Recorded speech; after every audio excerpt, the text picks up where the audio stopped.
It's okay. Off your mic. It's okay. Off your mic. Chai! Now wow, people wey suppose talk truth to power don off mic, and if we talk, na 500,000 they go sama us call am hate speech. But fear not, Mayegun don come. Him go torchlight every corner, nooks and cranny of all these bad people wey dey spoil our country.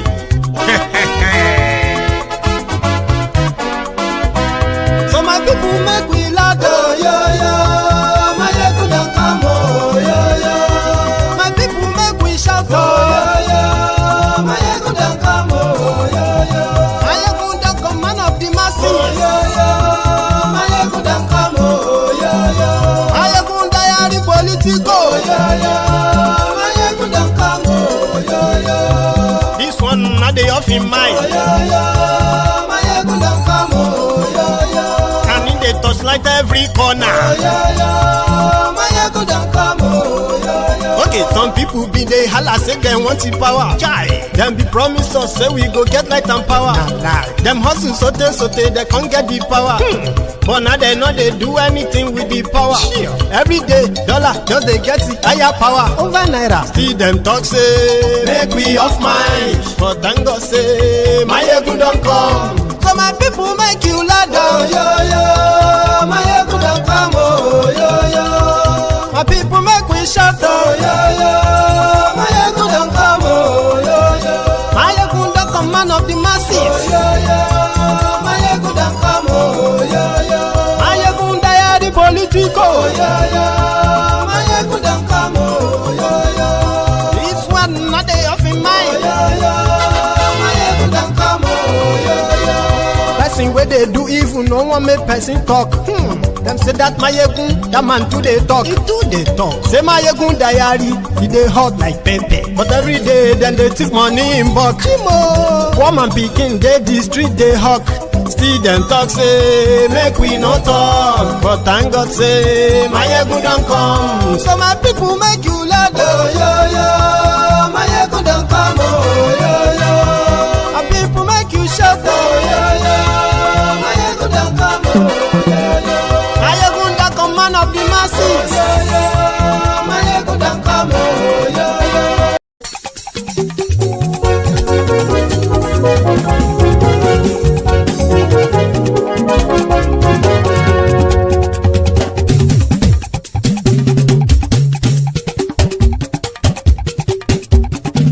Mayegun làwa mọ̀ làmọ̀ tó dòdòdò.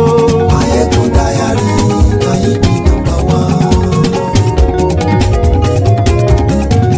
Mayegun làwa mọ̀ làmọ̀ tó dòdòdò. Mayegun diary, Mayegun number one. Mayegun ti dé o, ọ̀rẹ́ ara ìlú. Mayegun diary, Mayegun number one.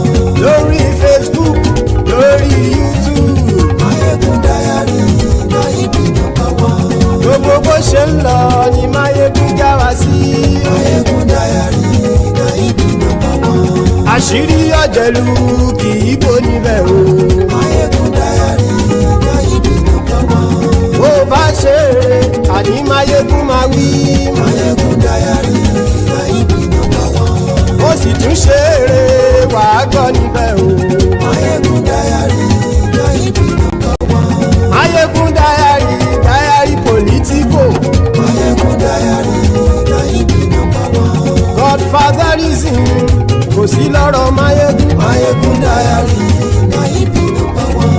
Ẹ farabalẹ̀ sẹ́ o kẹgọ́rọ̀ lẹ́nu o.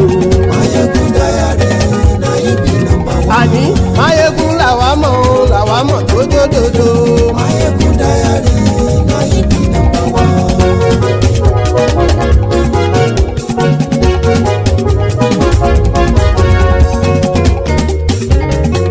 Àní ẹ̀sùn ràkì.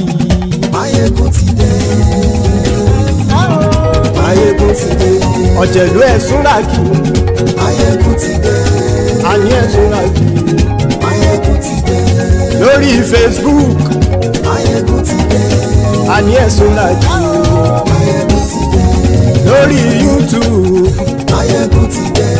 Àní àní ẹ̀sùn làjù. Máyégún ti dé. Bọ́ bàbá gbé wúrẹ́.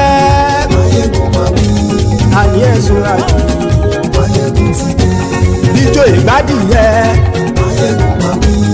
Àní ẹ̀sùn làjù. Máyégún ti dé. Pẹ̀sìdó bá rúfin o. Máyégún máa wí. Àní ẹ̀sùn làjù. Hello there.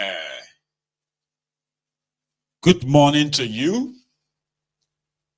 Good afternoon to you. And good evening to you from wherever you are joining us. This is Máyégún Live. Thank you very much for joining me, brethren, in the Temple of Truth. I believe you have read the description of the broadcast, and hopefully you have also liked it, shared it. So invite your friends and your not so friendly friends and tell them all that Máyégún today. That's what I would like to put on mind. I said, yeah, join us, Máyégún today. So thank you very much. So every one of you who has always been there following these 4 steps just before they get settled into the program, because it can really be a little bit addictive, especially if you are watching on YouTube where people have their own different communities, within the community as well. So just do this before you settle down into all of that. So, brethren, tonight I have come with loads of, political happenings, as well as the citizens, reactions, rebellious ways of how people have been reacting to the state of Nigeria under Tinubu. So the trending one of them, or the first trending one out of them is that of Remi Ahmed Tinubu, Rants, who visited a nursing school we had in Agbor, Delta State, to promote a program on, healthcare, as well as, HIV/AIDS, stuff like that, how people can have access to some special treatments for free. And in that same gathering, where the MC of the program started something that seemed to not be in the same, not on the same level with the students who obviously the textbook description or definition of the failed policies of this Tinubu to start with. So the MC started a song to sing, sing the praise or the praises of Tinubu's wife. And that was where things gone bad. However, in that same Delta State, where, the chairman of the traditional rulers in Delta State also gave his own, what you can call the royal endorsement for Tinubu's second term, by promising Tinubu's wife that in 2027, Deltans will vote for Tinubu en masse because of the good things he has done, according to him. So tonight, we also have here a very much long recorded rant of Asari Dokubo, who claims that they are planning to kill him on this issue of River State. And he has warned, he has warned everyone that if what is going on in River State is not properly managed, it can lead to another civil war in Nigeria. And the person to be blamed for all of that will be no other than Wike. Because according to Asari Dokubo, said that he did everything for APC, put it that way, because according to him, He said that under Bokwari, where he worked with Bokwari in the area of security, in Baga, Borno State, in Niger, in Katsina, in Kaduna, he said. Then Imo State, where according to him, they were looking for the Biafran agitators, and they killed as many of them as they could.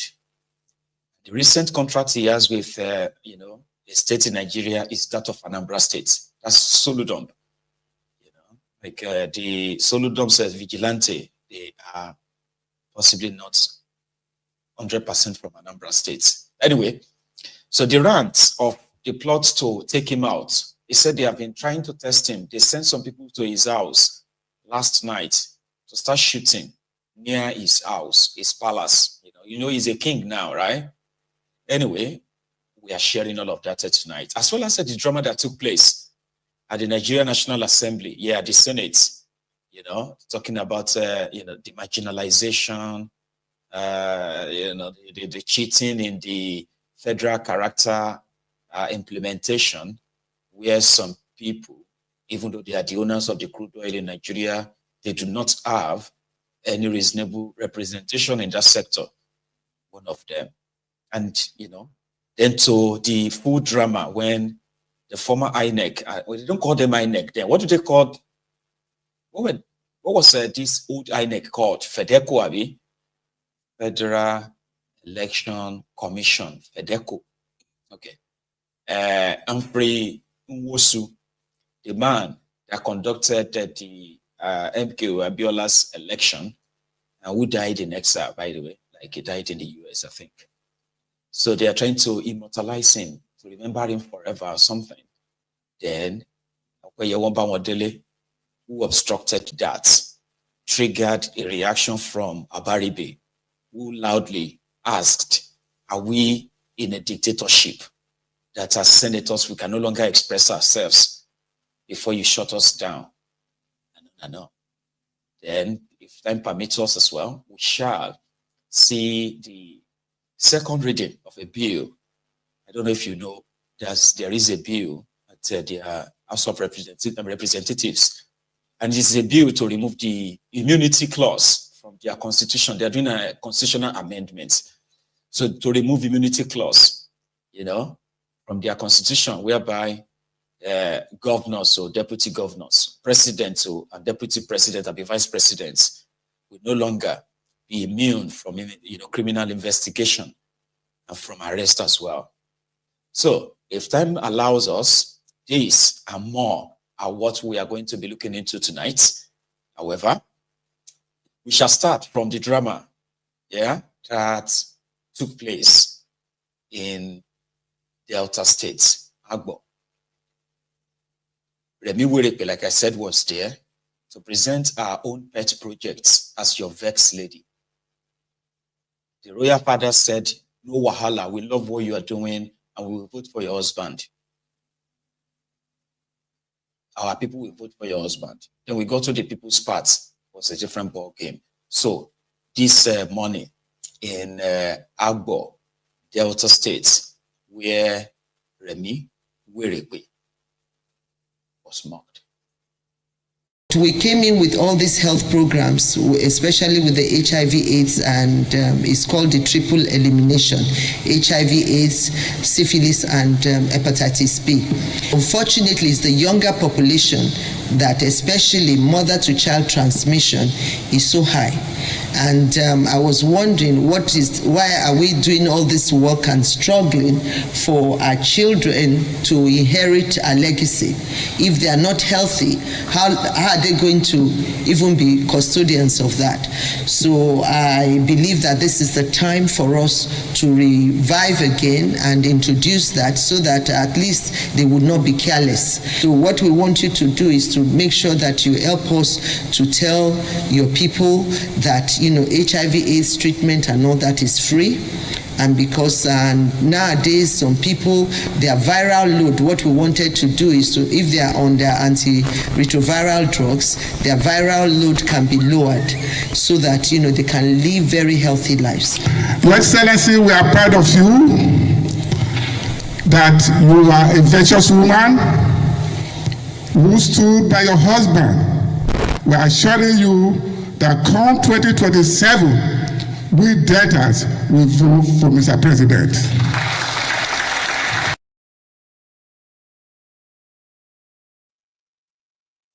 That's King Felix of somewhere in Delta State. So I think because a king said that, and it's not just a king, he's the chairman of the traditional rulers in Delta State.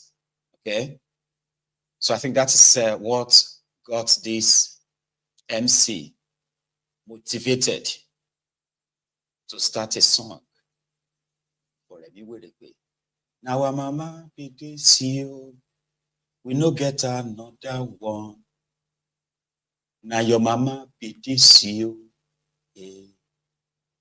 Now our mama be this you, we no get another one.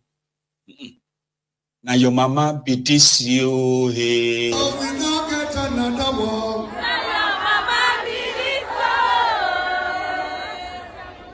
Now our mama be this so, we no get another one. Now your mama be this so.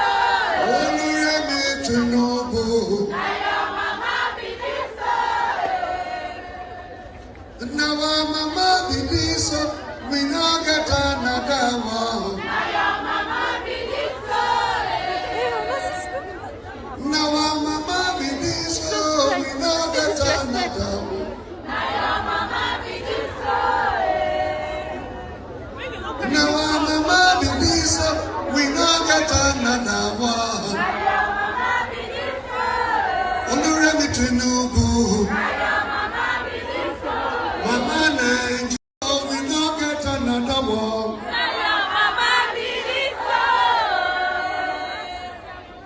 Now our mama be this, we no get another one. Only Remi Tinubu.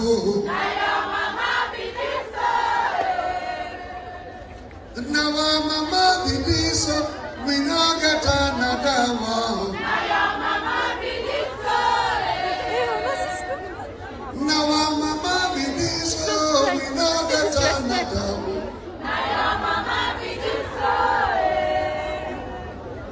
Now our mama be this, we no get another one. Only Remi Tinubu. Mama. I mean, it's a trending video. I mean, that's some next level way of protesting against a government. I don't know how you see it. Comical, laughable, funny, and what have you, right? It's actually one very powerful tool. Like, you wouldn't even know how to react. Well, how are you going to react? They should beat them up. You wouldn't know how to react, but it sends so, I mean, it sent a very strong message that know how. These guys are humans too.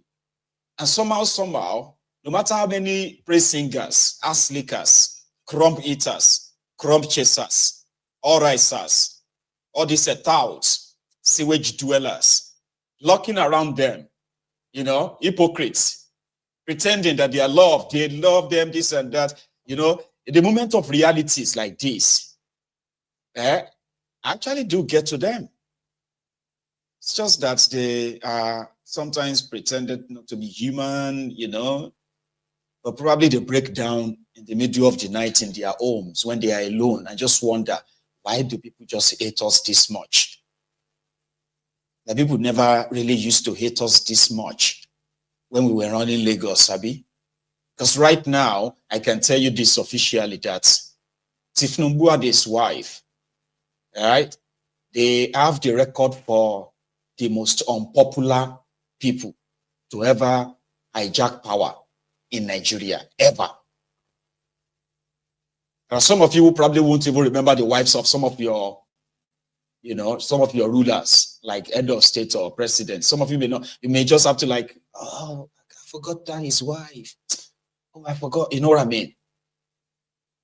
So they see them, they are like, this, your family is a family of power drunk people, desperate people. But now you have all the power, you have all the money, but you can't actually make policies that touches people's lives. When you tell people to cut down on this, cut down on that, they are watching you fritter away this same money, waste this money away in such a way that they can smell your hypocrisy and your desperation. So it's actually a protest that is very powerful to let you know that wherever you turn to, except for those, if you leave the gathering of those court jesters, those ass lickers telling you, ma, yes, my excellence is excellence, man. The moment of truth is, how does people feel about us, by the way? This is how they feel about you. You know? So that same hour, they shared a video of Obi, right? With some nurses. You know, you've been seeing that one, donating money, sharing this and that, meeting some of these schools, students, nurses, and all of that. So they had to share another one today, just to compare both. So what I did was that I just put the two of them in one clip. This is my own mixing now, my own mix now, okay? So I put them in both. Then I now put I added the Tifnumbu, rat statue in Ile-Ife.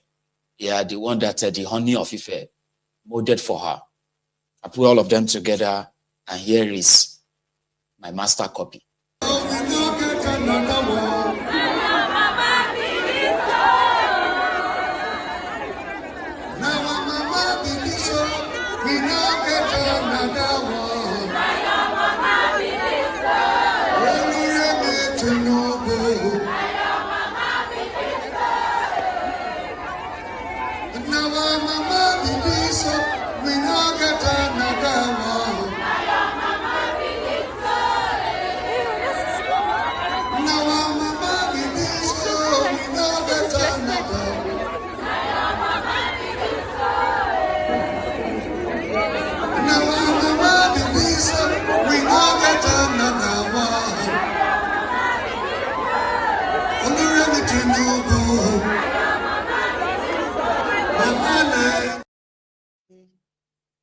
That is my own master copy, you know.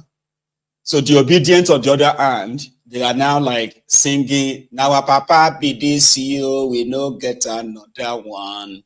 Now our papa be this CEO, hey. On the left, that was Obi. So some people are like, it be like say this your Peter Obi is also very much petty too. You know, like some of the obedient are saying that it seems like the real Peter Obi that they actually knew is coming out of his shell now. It's coming out, it's speaking up. So you may wake up tomorrow and see the music mixture, another one, because people are already mixing them up on the internet right now, okay? You may see another one tomorrow that is going to now say, now our papa be this you, we no get another one. Now our papa be this you, hey. Now your papa be this you know get another one. Now your papa be this you, hey. Oh Peter Obi, now your papa be this you, hey. Around that time, just like remember that mix? Carry me they go. I think where do I? 70 years old man.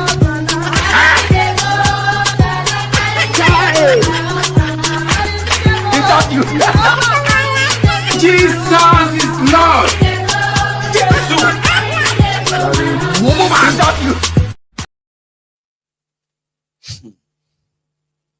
I'm talking about Tifnumbu and his wife, as well as the state of emergency declared in Rivers State.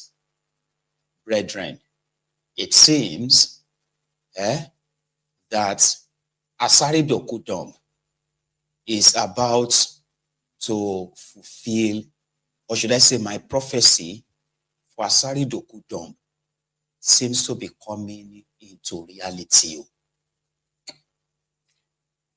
For a bit of, kind of like appetizer with Asari Dokudom. This is not the Ahmed Bola Tinubu I know. I said if Ahmed Bola Tinubu fails, hold me responsible. You say? I say if Tinubu fails, hold me responsible. Thank you. This not the Ahmed Bola Tinubu I know. Since 1992, when I encounter you, I don't think this is the Ahmed Bola Tinubu I know. That calls me his friend, and I call him my friend, and calls me my son, and I call him my father. This is not the Ahmed Bola Tinubu I know.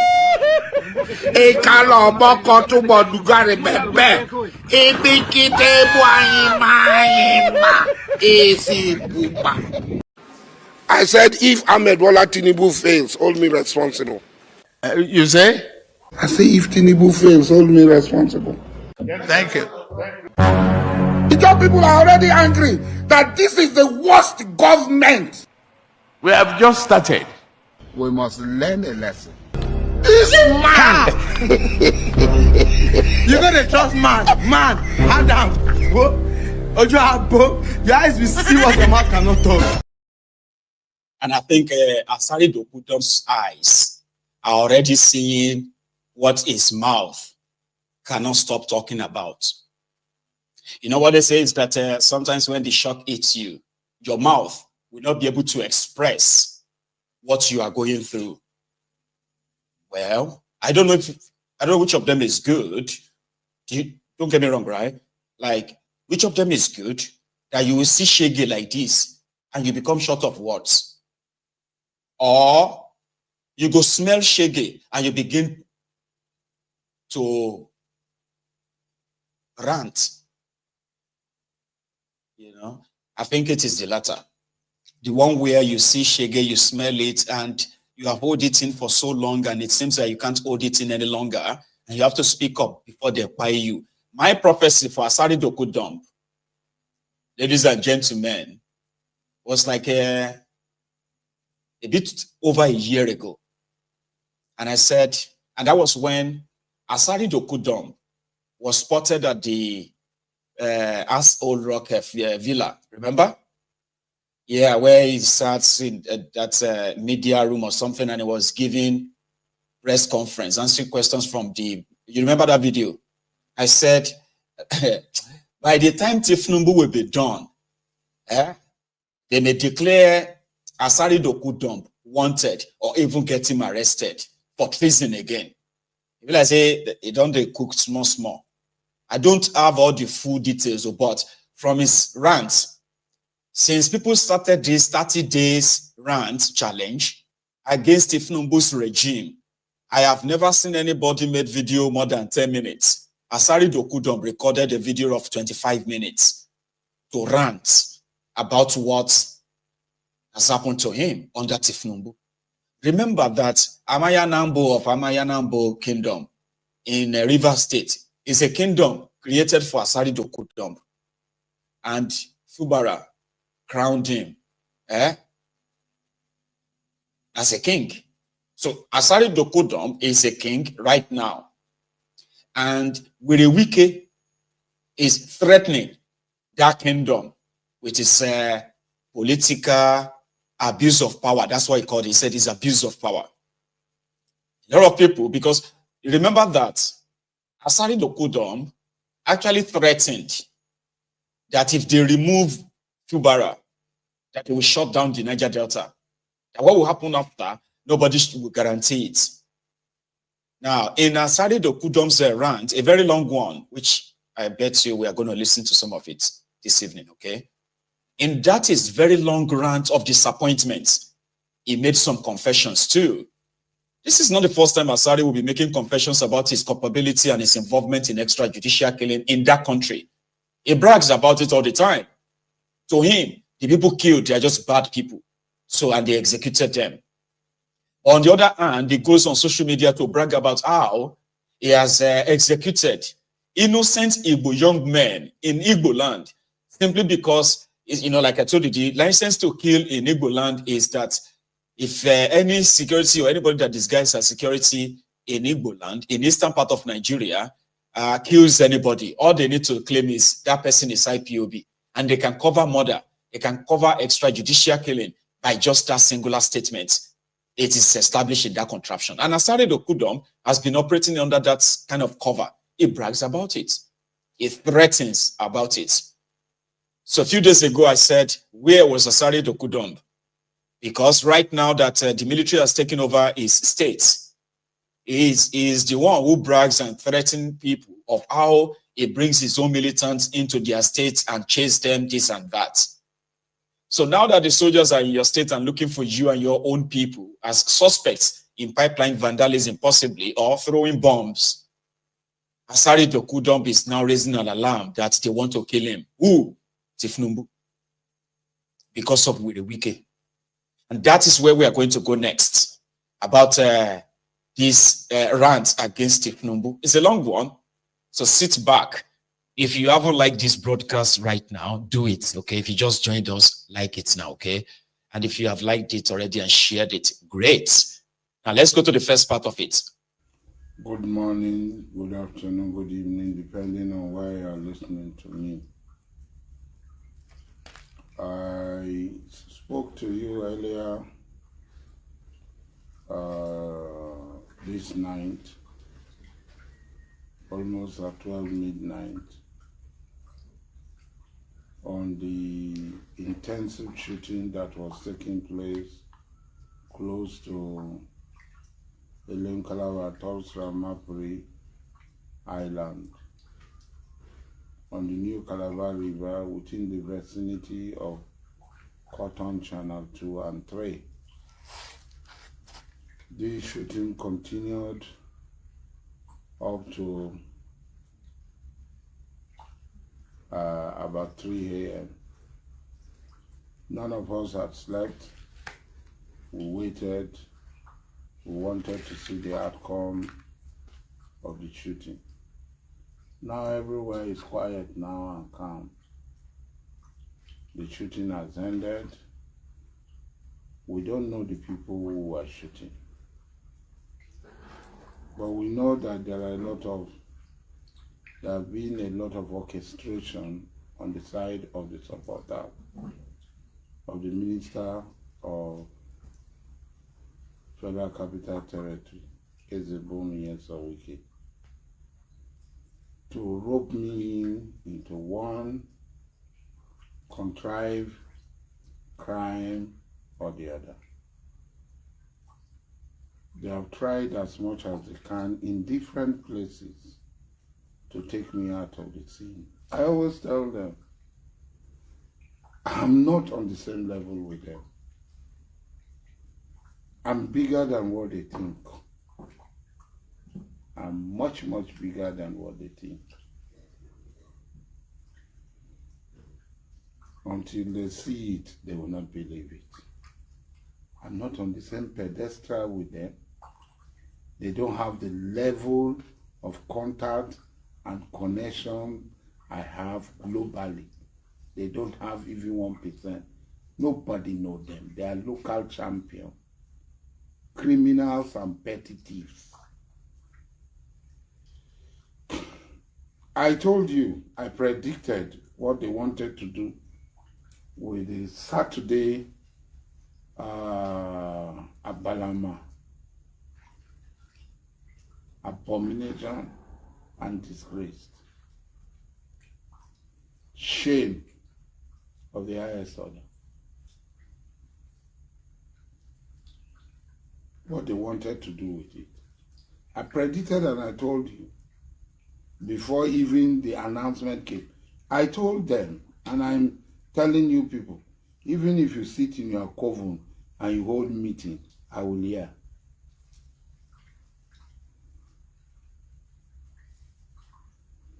I'm seeing you, but you can't see me. I told you that it was orchestrated to rope me in. What they wanted to do was to set up Calabari people to be killed. When they come out of this thing, how can this hold in Calabari land? And so many people felt that way. And I was almost persuaded.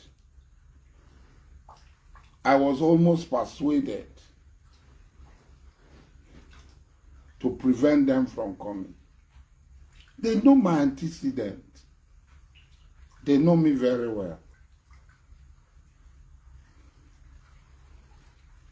So they were shocked that I was able to read their mind and know their secret and withdraw our people who had been on that road free of charge, protecting the life of Kalawari people and Ikwere people and other road users on the Emo and Kalawari road.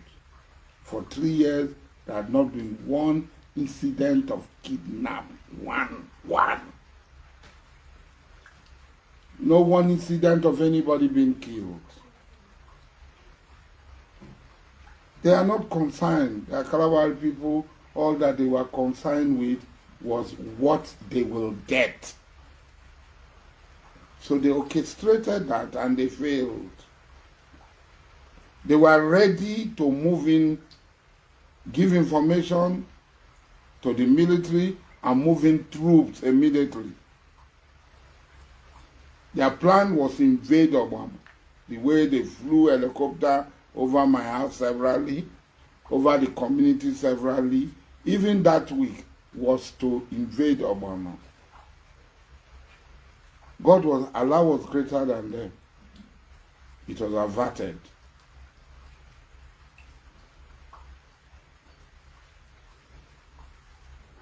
That has failed. Because that failed in their plan, they hurriedly went and exploded something in Ogoniland and in Opeyewon went on it. And boom, the state of emergency was declared on Monday.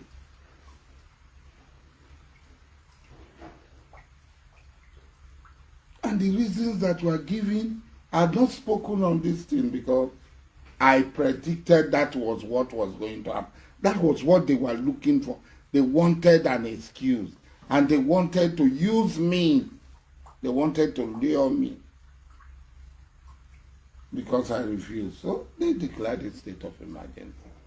The president declared a state of emergency on the premises that were not right. First, that Governor Fubara destroyed the House of Assembly. He has not done anything to rebuild it. The House of Assembly, the contractor had said the house, the job is going, money had been paid. And one explosion, that was what they wanted. And based on that, is it the governor? Is the governor the army? Is the governor the police? Is the governor 70 years old man? 70 years old man.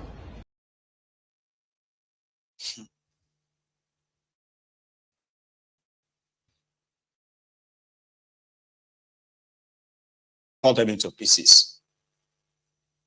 Just for those of you who are still struggling to try to make sense out of what he's saying. Okay, he's only giving us the background story of an attempt to lure him out. He said they plan to lure him out so that he will now engage with these unknown people, unnamed people, whether in the military or... Because in his description, he says something about they flew an helicopter over my house. So there was a time he accused the military of flying a helicopter over his house a few months back. And then he threatened that, you know, he was going to shoot it down. He was going to shoot all the... He had the capacity to shoot down all the helicopters. And that led to like a back and forth exchanges between himself and the Nigerian army, who said the day he engaged in Nigerian army, he engaged in battle with Nigerian army, will be the day he would die.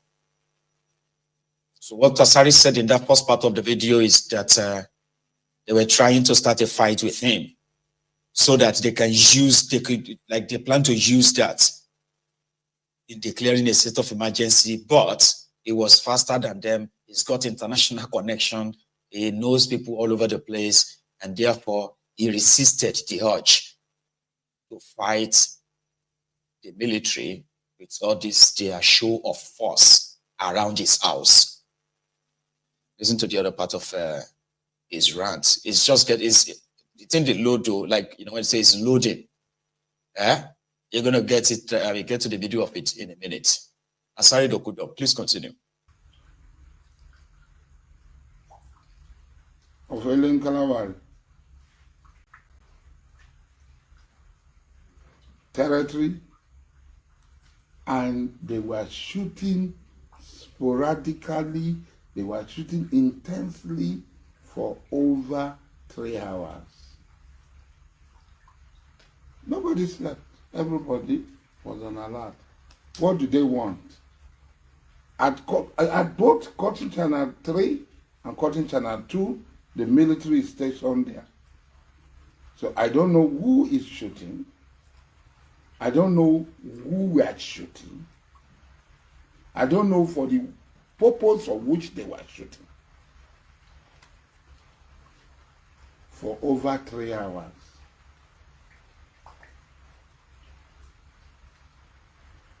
What did they want? Our people would say, let us go and look at what is happening. And then when we go out to look at what is happening, they will engage us.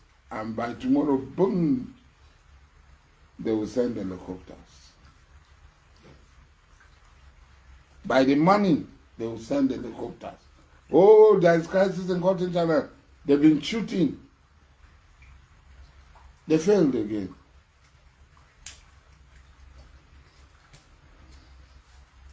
It was just yesterday my friend traveled all the way from Port Harcourt to Elem Calabar. He said when he was taking a boat at Nembe Waterside, some people, before he took the boat, people warned him that, are you sure the place is safe? That is where Dokubo Asari is. So he braved all the so-called insecurity that they must have put into his head, and he came down here. And he said he had come because we were classmates and he loved me. That the man in Port Harcourt, the man in Government House, is a very good man, a disciplined man, and a God-fearing man. He's a very strict man. He's a top-notch military officer, no nonsense person.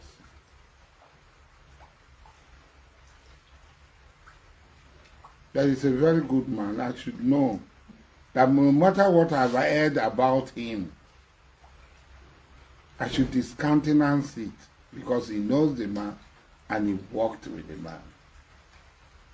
Okay, fine, good. But he's my classmate, he's my brother, he's my friend, I trust him. And he said, I'm also trying to book an appointment with him. I'll go and see him.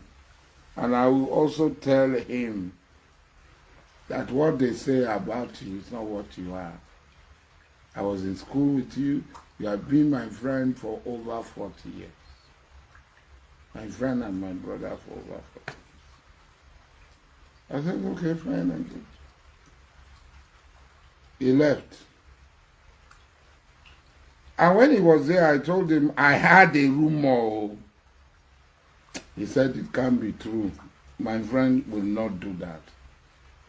I told him I had a rumor that he wants to appoint wicked men as caretaker committee chairmen and supervisors for local government, even past wicked chairmen, that the wicked had prepared a list for him. And my friend said, his friend that he knows, his colleague that he knows, it's not possible. He will not accept such directive. I said, okay. That is what I heard from their coven where they are meeting. Because I know that even if they meet in their coven, I will get the information. Every detail of it. Mark it. Anywhere you meet, I will get it. Inshallah. I don't need to pay for it. I will get it. before he left. And then this night, there was this shooting so that they can set me up. See, I've been working with, from the time of General Buhari, in saving life, restoring hope to those who have lost hope.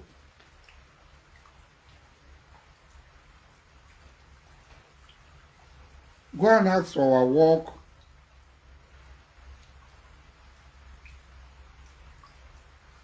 in Imo, our work now in Anambra,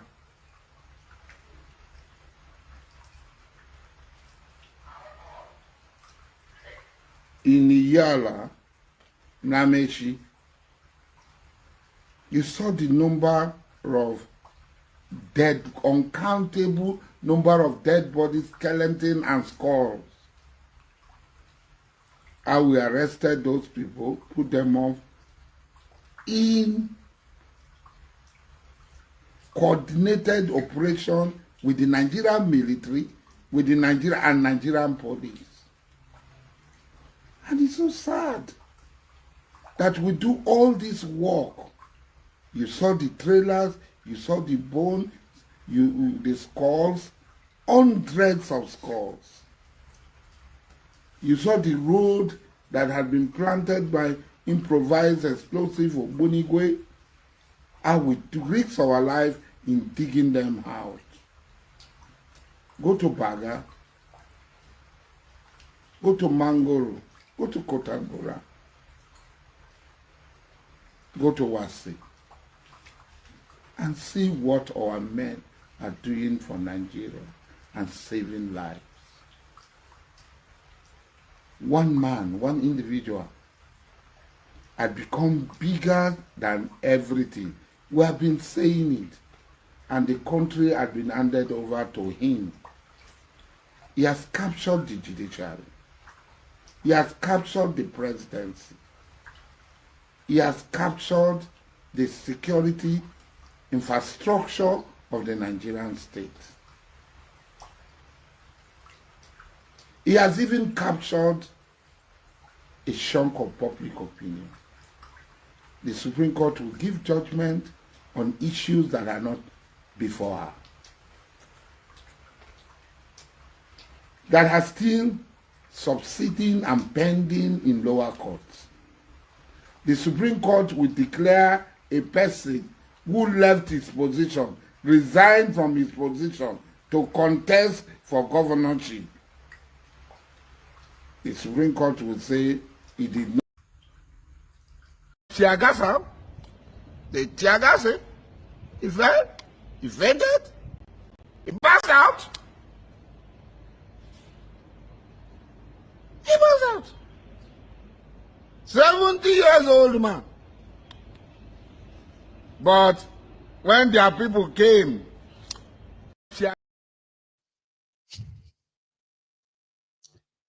There was Asari. There was a man. I don't know why he kept shut. I mean, he had to shut his eyes. He kept them shut and opening them one by one, like, once in a while. Asari Dokudom, a gun for hire ex-terrorist called militants in Niger Delta, part of Nigeria. A gun for hire. That is who Asari is. He has helped the state to commit extrajudicial killings. And to him, he's held his own right to sit at the table. And from all indications, Asari Dokudom seems not to be welcomed again because of Werewike. He's probably no longer wanted. Or maybe Werewike has told them in Abuja that he is one toothless bulldog who can only bark but can't bite. Somehow, economic value of Asari Dokudom has reduced so drastically, like it has just, if Asari Dokudom was a stock, it would have been like depreciated where people will be kind of like unbundling right now, trying to get out of it quick, a very bad stock. You know, and all of this to Asari, they are not treating him right. In all of these arrangements, openly, like he said he never collected a dime campaigning for Tifnumbu. You know, he said he never collected a dime. And Tifnumbu has continued, right, to reward him with more disappointment. So when the issue of River State started, Asari Dokudom made few videos warning Tifnumbu that Tifnumbu must warn Wike, if Wike should have his way in River State, blah, blah, blah, blah, blah, will happen. Because the only person that gave Asari Dokudom attention, like any new attention, was Fubara. It was Fubara, right, who seemed to be the only politician that still picks Asari Dokudom's phone call, in my own opinion. And then he became a king. And somehow he's entitled to some certain things from the states. So if Fubara is removed, and will Wike have his way, he, Asari Dokudom, would have to lose in two places. Tifnumbu that he openly, right, banked on. And then the Fubara, that is his saving grace, his insurance. So it seems everything is working against this Alhaji right now. And he believes that there is a target on his back. They are the same friends of his, the same ones that he probably worked with when they massacred hundreds of people in Obigbo back then.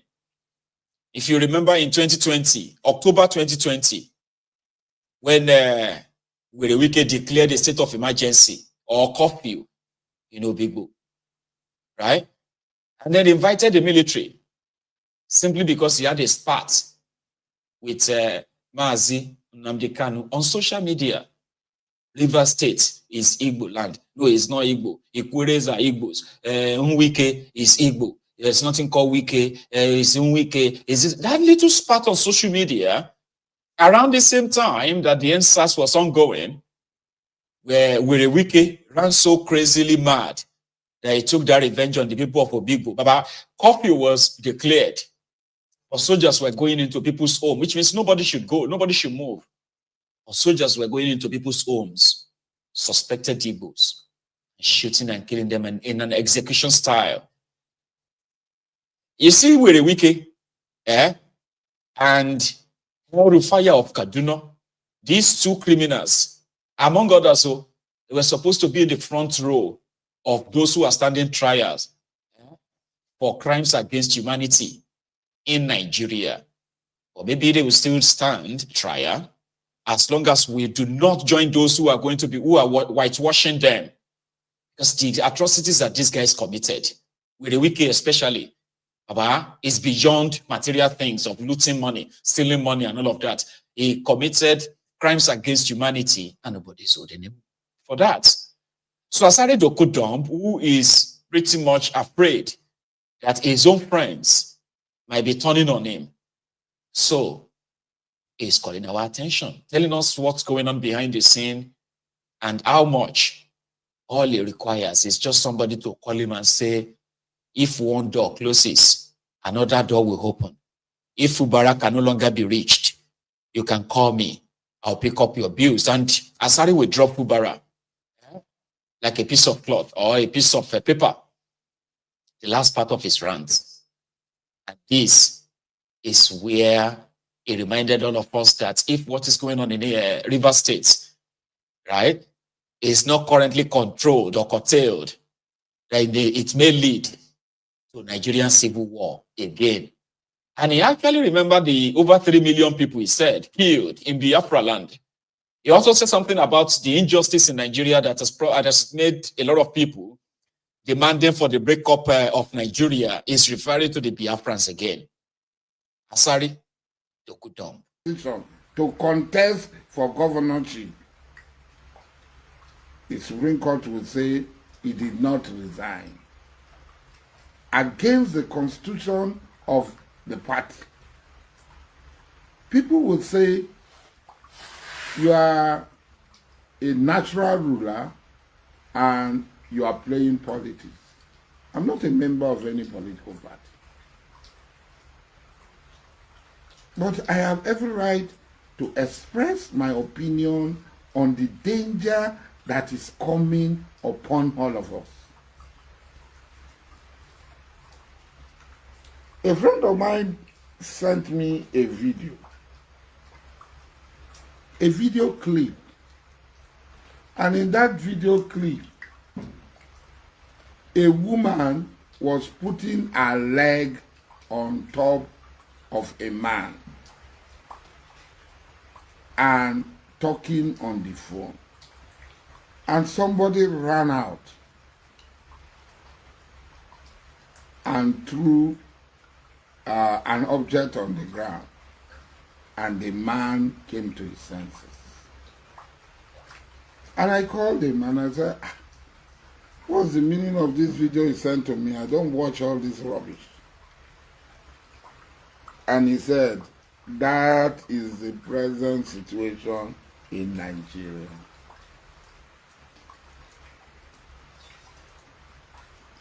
The husband is supposed to be the strong one, not so. He's supposed to be the head of the family, the breadwinner, the everything. And the woman is supposed to be subjected and subordinated to her husband. When the woman becomes the King Kong of the house, and the man is subordinated to her, what happens? He said, that is the reality of Nigeria. Make your conclusion. The weak now control the strong and use the powers invested in the strong to afflict all other people.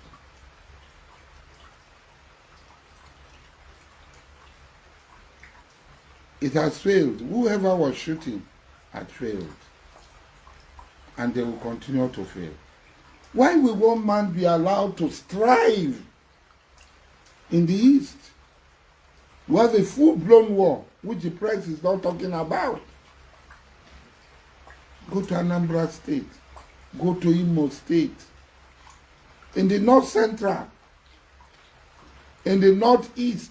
And in the Northwest. And this man,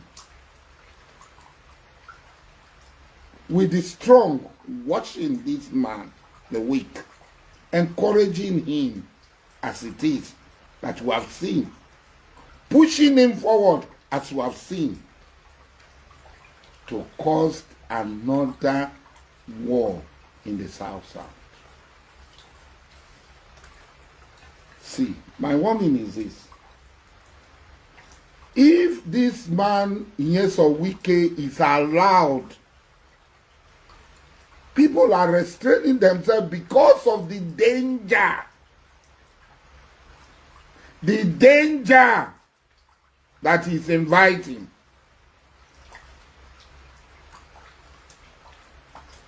If the South-South, the Chop people are allowed, it will embolden the Southeast.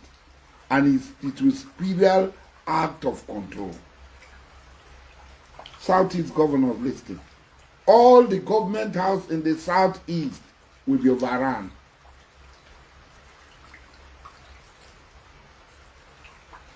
Because when the South-South is engaged, when especially the job people are engaged, which we pray it doesn't happen,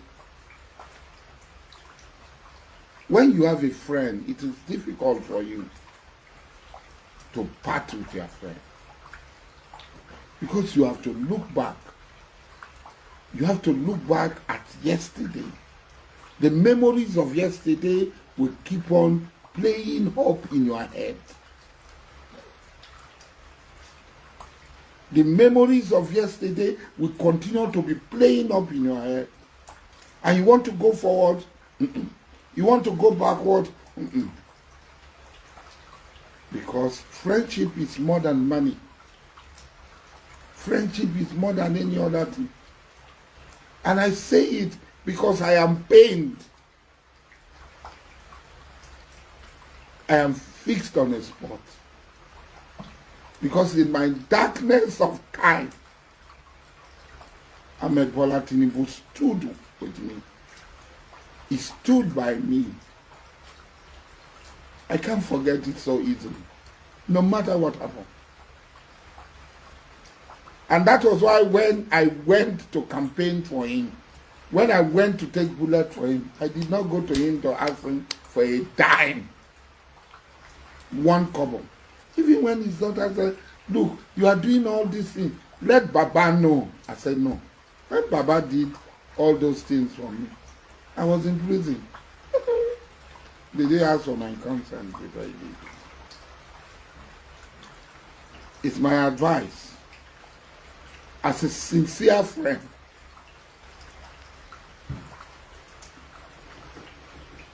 What is happening in Rivers State is reminiscent of what happened in the Western region. That led to the death of over 3 million Nigerians and destruction, the economic loss, and the pains and the scars, which is still being used today to rally people against Nigeria.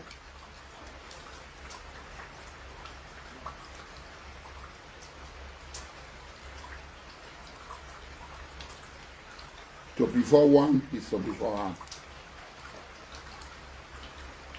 It's teaching time. It says save 9.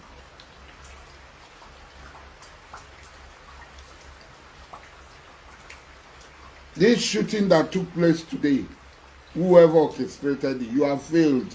Oh, fail it, oh, fail it, flatty. Oh, fail him. You are always misreading me. Nuisance leleyi. Nuisance leleyi. So that we are to be sure that we are still on the same page, is a capital nuisance. But probing into all he said, as much as we believe is this, loose canyon, right? But picking from, trying to probe from what he said, Asari Dokudom considered what is going on in Rivers State as injustice against the Ijaw people. The injustice of removing Fubara, right, is an injustice against the Ijaw people. And according to Asari Dokudom, if the Ijaws should decide to fight back this injustice from Nigeria, it is going to embolden the people of Eastern Nigeria, right? And in what can be easily interpreted as saying, this injustice against us can break up Nigeria. What about the injustice against the Igbos since 1944? The one that has become a pastime for almost all tribes in Nigeria, wherever they are scheming around power. And why they are soft targets, is always the Igbos, in which he, Asari Dokudom, bragged many times on social media of how he would join others in slaughtering the Igbos. They try anything again. He brags about that. There are videos on social media, by the way.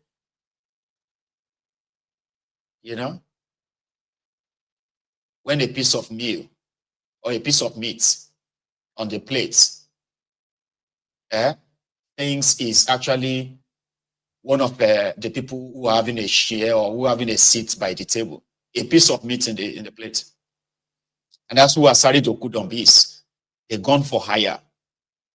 A discardable, worthless piece of rag. Think about that. They can always give him luxury. They can give him riches. But he's still pretty much like a disposable piece of rag. So these guys who sees him as a gun for hire, no ideology, no nothing. A man that can speak with all sides of his mouth, as long as there is always something for him in it. That's all that matters. The reason why he has publicly said he couldn't really criticize Tinubu like that is because Tinubu stood by him when Obasanjo locked him up in jail. Asari Dokudump. The injustice that is, because that's the only thing that is highly democratized in Nigeria. Injustice. There is no power, there is no this and that, and there is no money. Some people get money, some people don't get money, this and that. But the only thing that everyone has gotten his own share and continue to get is the injustice that Nigeria represents. And sometimes when you see those ones who complains like us, you think that everybody hates it. Unfortunately, right? Majority of Nigerians don't actually hate oppression, suppression, abuse of power, corruption, and all the shons that you can think of. The only reason why so many of them are speaking up against these social maladies, social injustice, is one, when they were not the ones, you get now, like they are not the ones doing the oppression. Then they will speak out, Or on the other side, they are also a true reflection of the same people oppressing them, by the way, so, because you can easily tell an average Nigerian who wants to be an oppressor in himself. Every little chance, every little advantage they have above themselves, they utilize it to oppress themselves. So they are pure, they're like a pure replicas of their own leaders. Asari Dokudump is calling out the injustice against the job people. And to him, if this is not corrected ASAP, it will lead to the breakup of Nigeria. The same breakup of Nigeria that the IPOB is being blacklisted for, it's been hunted down for, in which innocent people have also been labeled IPOB and been killed by this same Asari Dokudump. And he is so proud of that. Now the Nigerian net system is about to turn their guns on Asari and Asari's people. Now automatically Asari is calling and is warning us that if that should happen, it will lead to war, civil war, and the breakup of Nigeria. I was like, oh, that's good. Bring it on. Like, come on, Asari. I keep saying that on this platform all the time, that you are not directly a victim of injustice, a victim of abuse of power from that contraption. Doesn't mean that you can't speak up, because it is always turn by turn. When they are done with those they can deal with right now, then they will deal with those who they can't deal with right now, because you will be the only ones left. Unfortunately, they are dealing with all of us. So they were having a conversation in the National Assembly yesterday, and it was about the imbalance, right, in the distribution of appointments, jobs, wealth and all that. Contrary to their constitution that recognizes federal character. Federal character means everybody is expected to have equal representation in every agency, ministry, parastatal, every part of government, day-to-day running of the country, from every part. Like, it is called federal character, But these guys are saying that, unfortunately, that does not reflect in the agencies of government. It's always dominated by the people in government. So if your people never have the chance of getting into government at the federal level, right, then federal character is not for you. And you may never have the same taste from the people whose people have been in power before, and they've utilized that influence to fill the entire place with their own people as a way of their own patriotism. Turn by Turn Nigeria Limited, and many more. That engagement. Elsa West. Maybe we apply for extension of the time according to the height of the speaker. The period should be according to the height. On a lighter note, Mr. Mr. President and my dear colleagues, I rise to support this very important motion. The rationale has been sufficiently explained. This is one of the major challenges we Nigerians are creating for ourselves. Our founding fathers of this nation, knew the nation, the peculiarities of this country. From the Willings Commission to various conferences that they held, they knew the peculiarities. They knew that we were building a new nation. And most people now forget that the nation Nigeria is a nation of nationalities, welded into one to form the largest and the most powerful black nation, which is desirable. But it is in our hands to mold this nation, to create a nation that is inclusive, a nation of all and for all, and not a few. That is why the framers of this constitution inserted this concept of federal character and went ahead, as my good brother Senator Abaribe said, to also in the constitution establish the Federal Character Commission and went further to prescribe the composition of that commission, to say that it shall consist of members nominated by every state. So all states are represented. And there's also a Federal Character Tribunal. But all of these have been abandoned. So now you go to ministries, you will see people from one part of the country, maybe speaking one language, to the exclusion of others.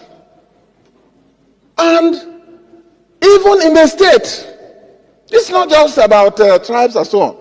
It says the constitution is very clear, as Senator Abaribe read it, to make sure that in the formation or composition of the government of the federation, there shall be no preponderance, none. So even in some states, if you go there, you will see that all the people they employ will be from one local government. That's a violation. That's a violation. So we're not just talking of big tribes and small tribes. It is a major problem that all Nigerian bureaucrats and people in authority are guilty of. It's not to say, oh, we blame only one side, and one side are, everybody is culpable. But it is time for us to rededicate ourselves to the founding ideals so that we can create a new Nigeria where everybody can have a sense of belonging. So I associate myself fully, Mr. President. I don't agree that we need an ad hoc committee. We already have a committee. The Senate rules are provided for the Committee of Federal Character, ably manned, and we should trust our committees. We should give them the support. The only thing I'd like to add is that because of the seriousness of this assignment, the time frame suggested will not be enough, one, and two, the leadership has to discuss with the President of the Federal Republic.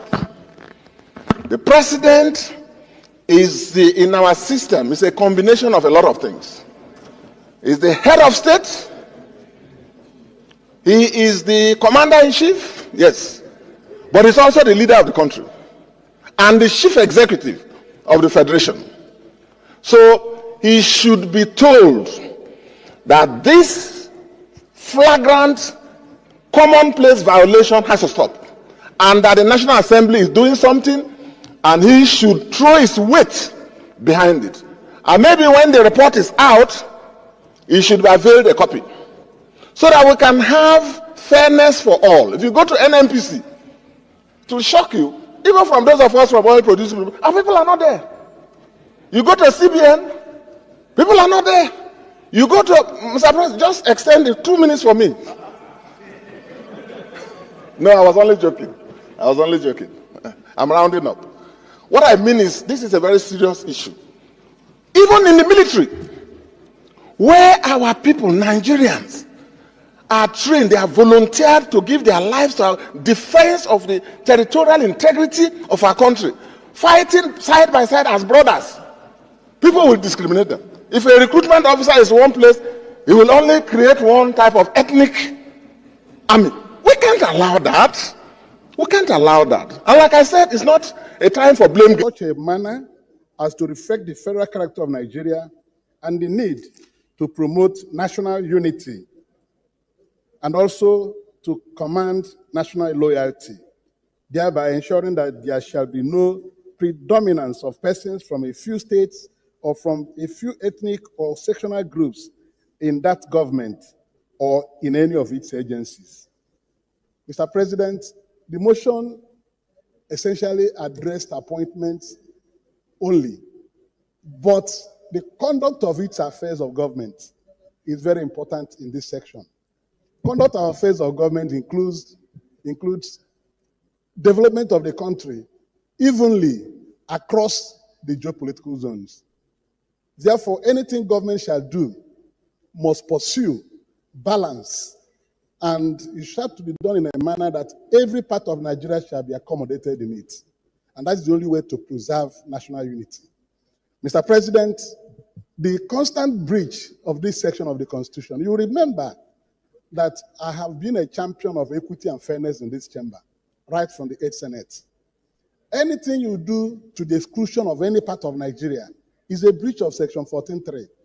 Anything you want to do, infrastructure development, I've been fighting here about Eastern Rail Line, that is breach of this section of the Constitution. Appointments into agencies of government, I don't need to continue to recount what Sireke Dixon has enumerated, but I want to say that my zone has been the greatest victims of this breach. Today we have only 5 ministers in the 6 geopolitical zones of Nigeria. Others have minimum of 8. So we have been dropped due to non-observance of this section of the Constitution.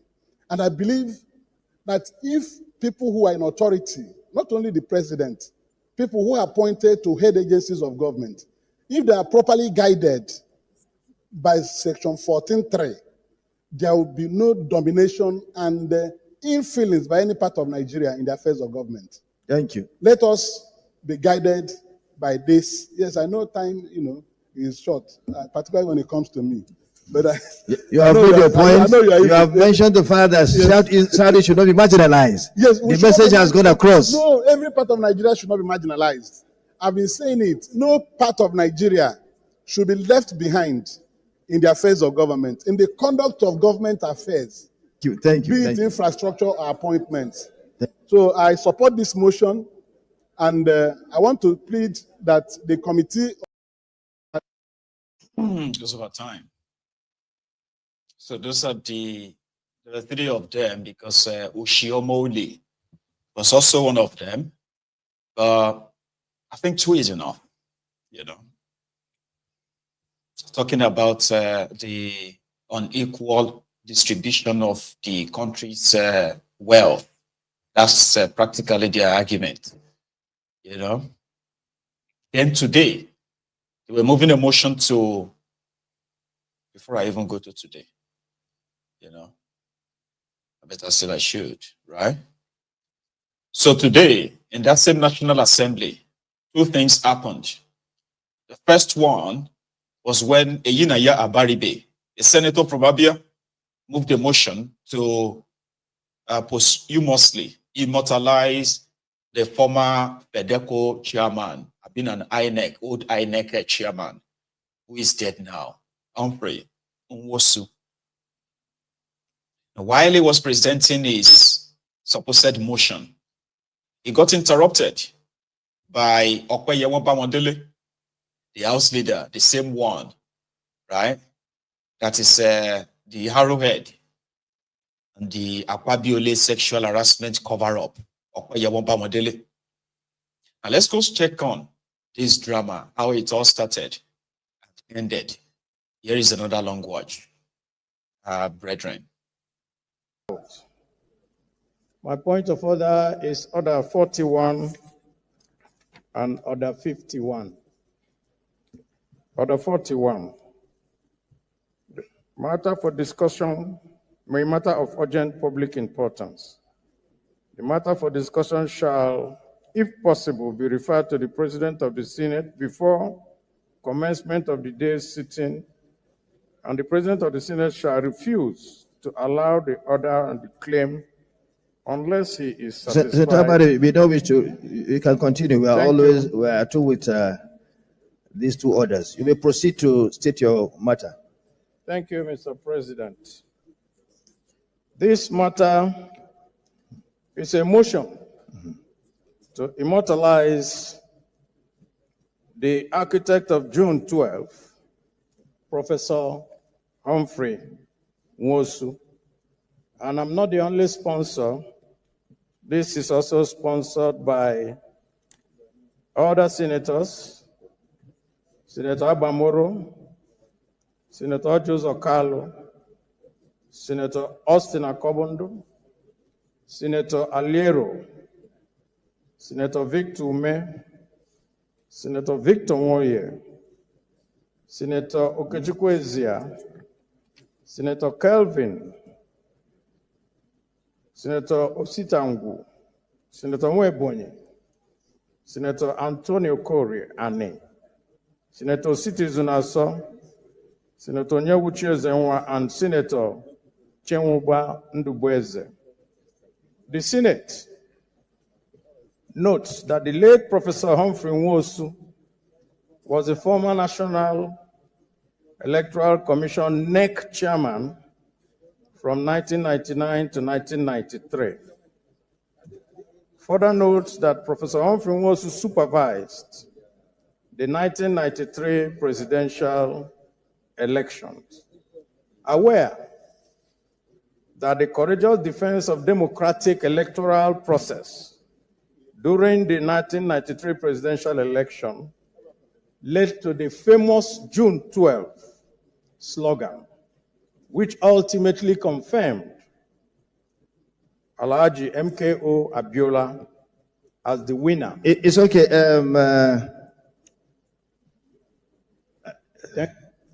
You may, well, the leader said he has a point of order. I don't know on this.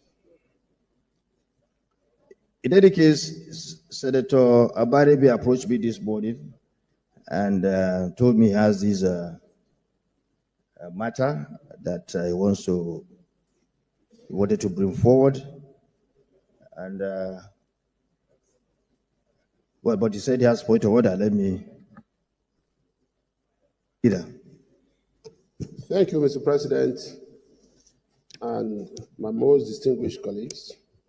My point of order is pursuant to Order 41, Sub 3 of our rules. And with your permission, sir, I will read. 41.3. A senator moving a motion under combined orders 41 and 51 shall ensure that copies of the motion are available for all senators when approval to move the motion is granted. This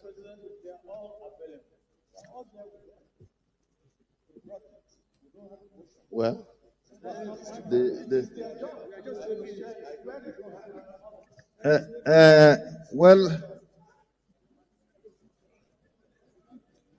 okay. This is an issue that is in our rules. Since the copies are not available, I think we should stop until they are given. I don't want to go. Let's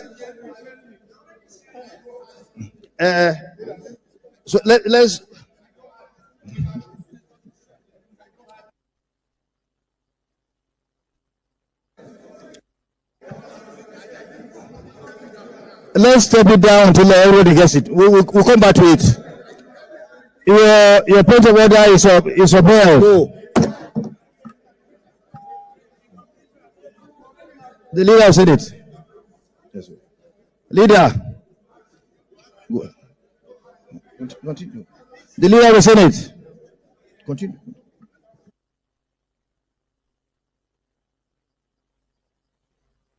No, we are not running away from. Let's until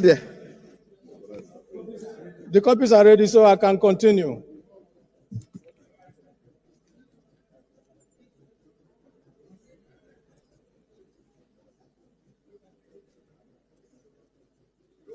All we want is just immortalization. We have it now.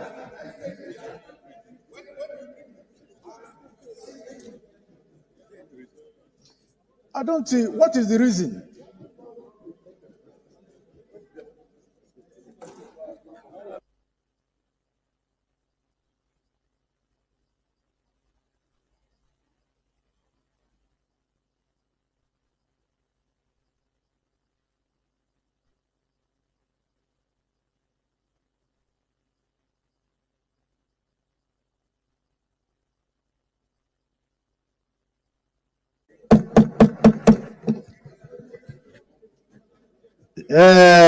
My distinguished colleagues, of course, this motion is very, very controversial. But we're in a democracy. We allow our colleagues to table their views, and it's left for the Senate to decide on what to be done on such views. Others see him as someone. Anyway, you move your motion. Okay, my colleagues, can you please listen? Can you please listen? Now it's up to you. I'll put the question and I'll walk in line with whatever you decide. Of course, it's a bit controversial. Some see him as someone who truncated June 12. Some see him as a hero of June 12. So it's up to you. We'll put the question. Those in favor that this motion. The man they are talking about is Humphrey Nwosu. You probably should recognize his face. Yeah, that's him.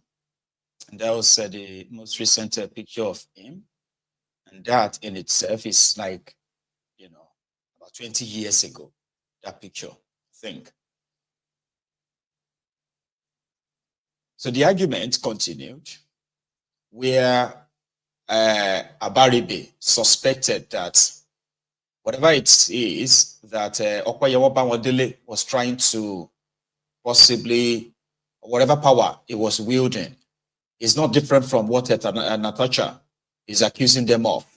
Wielding their influence within, within the Senate, using their rules to gag people, and making their rules, they call it Senate rules, more powerful than the supposed their constitution, their own constitution. So this is what prompted this second stage of fight. This time, it was a little bit louder. Watch this. At a certain point, under Order 38, it's absolutely wrong. Look, we have been managing this Senate for some time, and at no time had this particular kind of thing come in to deny members an opportunity to raise points of order and also to expect personal opinions and personal matters not to be raised under Order 10 is to truncate the independence of senators and to not allow them to interject in the proceedings of the Senate to raise issues that are very fundamental to them and their constituencies. Therefore, I think, with all the due respect, the position that is advocated by our distinguished Senate leader is not correct. Thank you. Thank you very much. Let me read the order again, please. Unless the Senate otherwise directs, the business of each sitting day shall be transacted in the following order. And all is stated here. We need to be just. And if we are to be just, clearly what the Senate leader said is the right thing. It is our rule. If the Senate so decides, of course, through votes, then this order can may be changed, and bring some other things. But as far as I know, as a presiding officer, this is very clear that we have gone past through the stage that personal explanation can come in. So your point of order is upheld.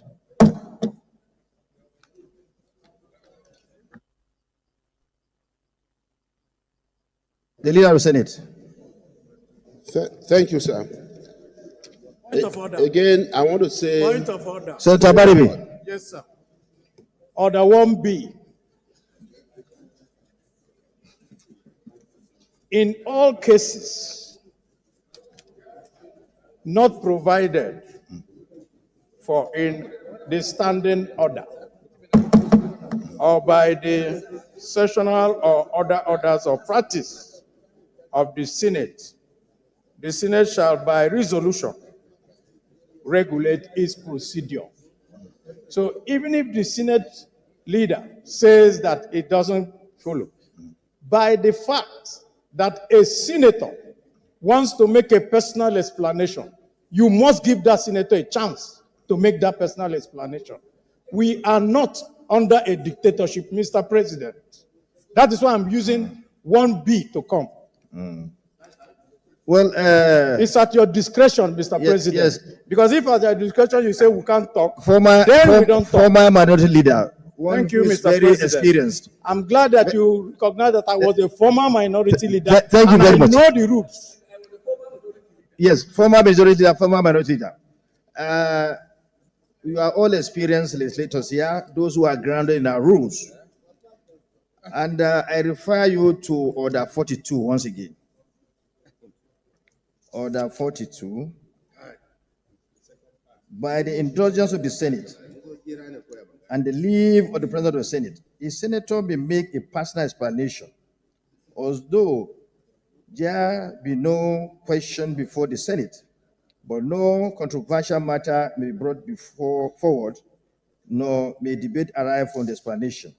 The terms of the proposed statement shall be submitted in detail to the President of the Senate when his leave to make it is sought. When we came this morning, let me be frank, I'm a frank person. When we came this morning, you approached me in respect of your desire to bring forward this motion under Order 41 51. You never told me you were bringing it under Order 42. And when it came under 41 51, it was defeated. Now you change your mind to bring it under Order 42. We know, we respect you very well. That wasn't discussed. If it was discussed, when the leader came in, I called him. I said, Senator Abaribe is bringing a motion under 41 51, and we agreed. Normally have to consult with the leadership. And we agreed that. Shay, help us, help us. There is God. There is God, God.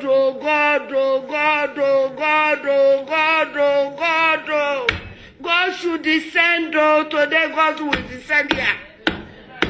Nigerian women will not cry in vain. Nigerian women will not cry in vain. This thing will end today. My sisters, if your child lost, will you stay and keep quiet?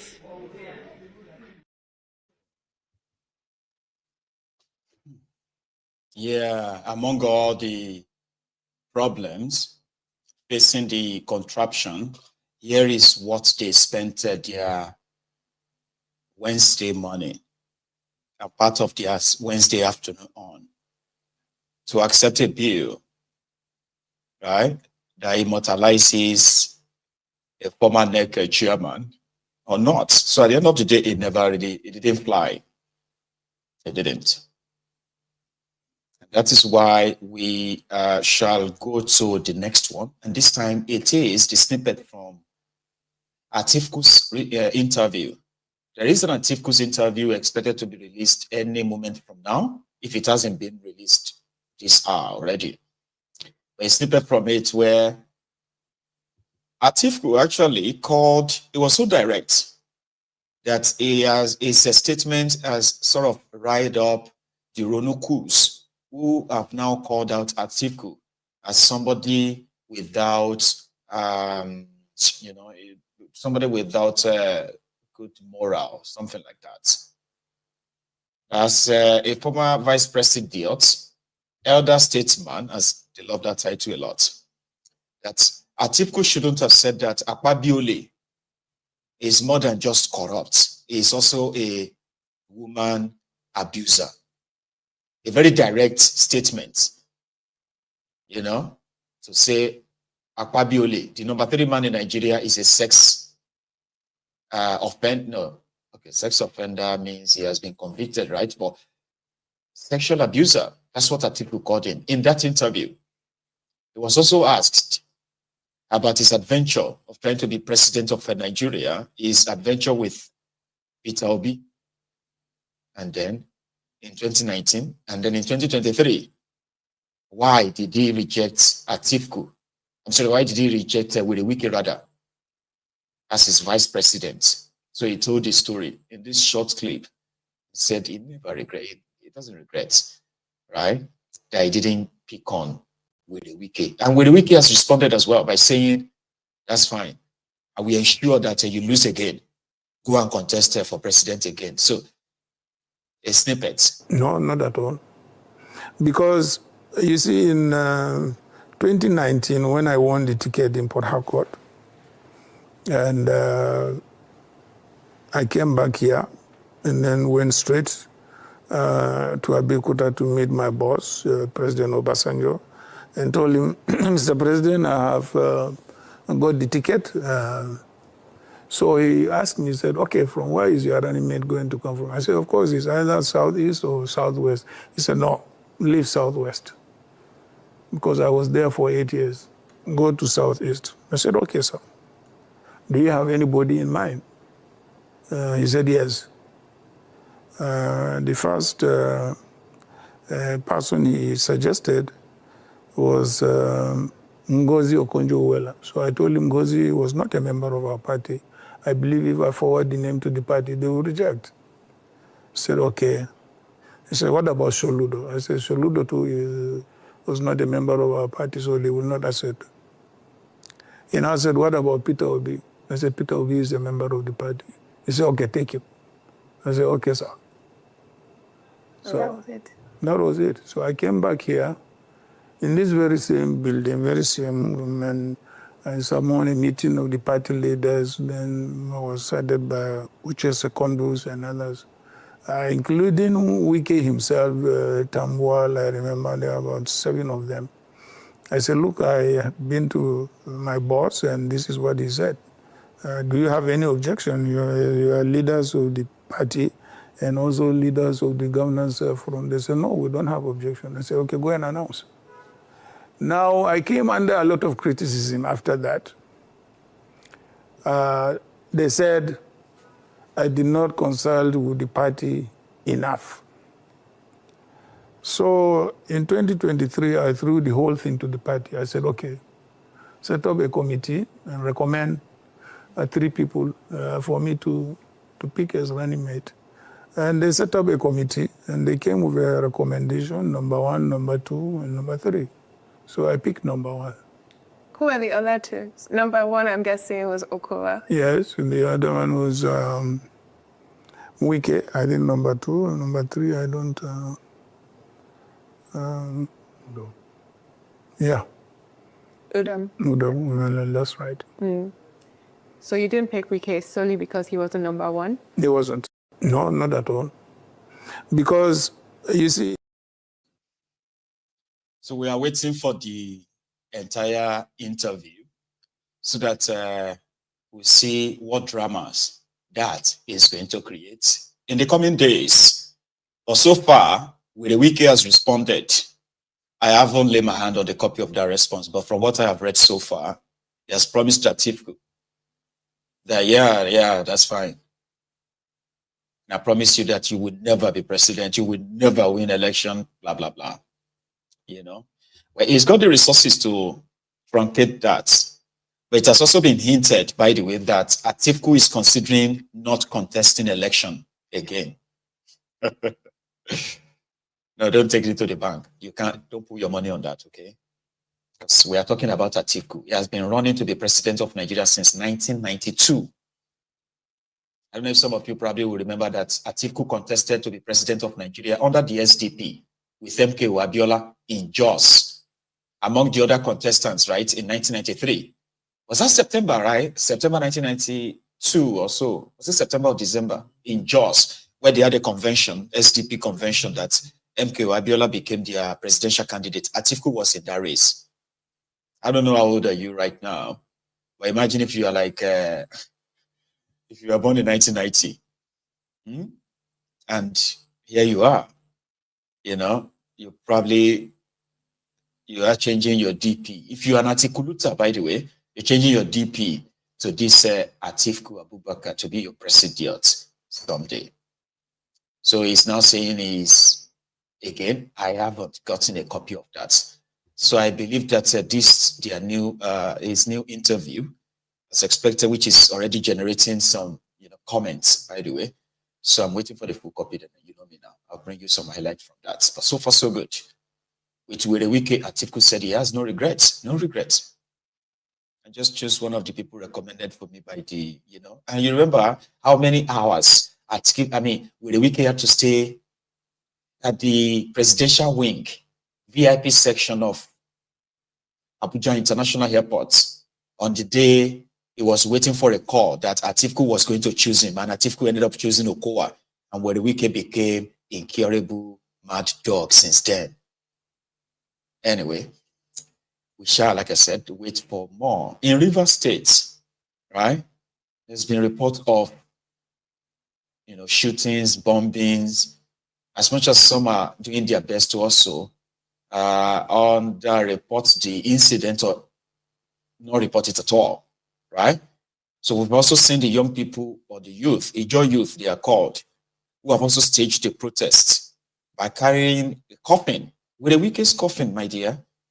Here is that part where they had the shoppers flying, gunshots heard.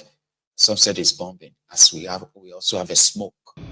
See, I'm now for almost 30 minutes now. These people they shoot from air since so now they don't bomb one location for side bush. No, these people don't shoot bomb for that side. Now this shopper with the flights is okay today because the 4th day I'll be 5 days now. Ah boy, that be shy so shooting the gun right now. These people take them easy with us. So all of us know say as I wanna not be love song, go more and take them easy with us. So for the sake of peace and for destiny's sake. Asawana no be vex abi. No wonder they found some Asawana in Imo State. Yeah, Asari Dokudom's boys. Guess what they are doing? Kalabari na boys see Asari Dokubo.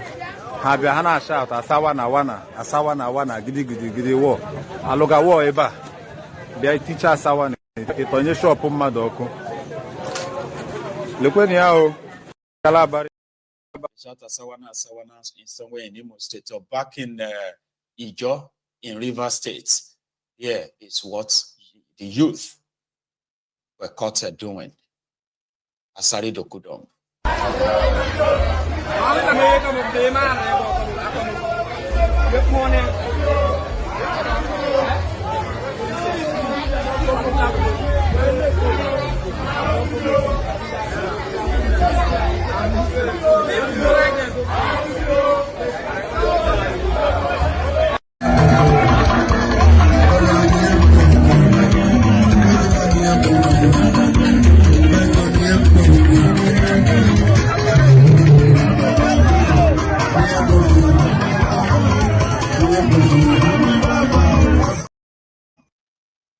They have the coffin, and they have with the weakest posters attached to a box, like a mock coffin, right?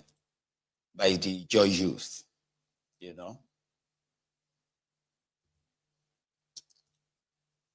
This is going on in the Niger Delta, talking about how they are coping or handling the state of emergency in that place so far. So here is the part where the House of Representatives in Nigeria are beginning to discuss. In fact, this is the second reading of a bill to strip the governors, deputy governors, even though the bill says vice president, I want to believe that the president too.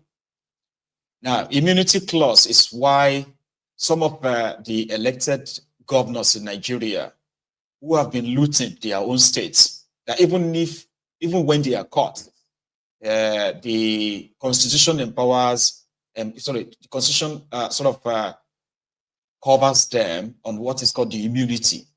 So immunity from investigation, immunity from prosecution, but not immunity from investigation.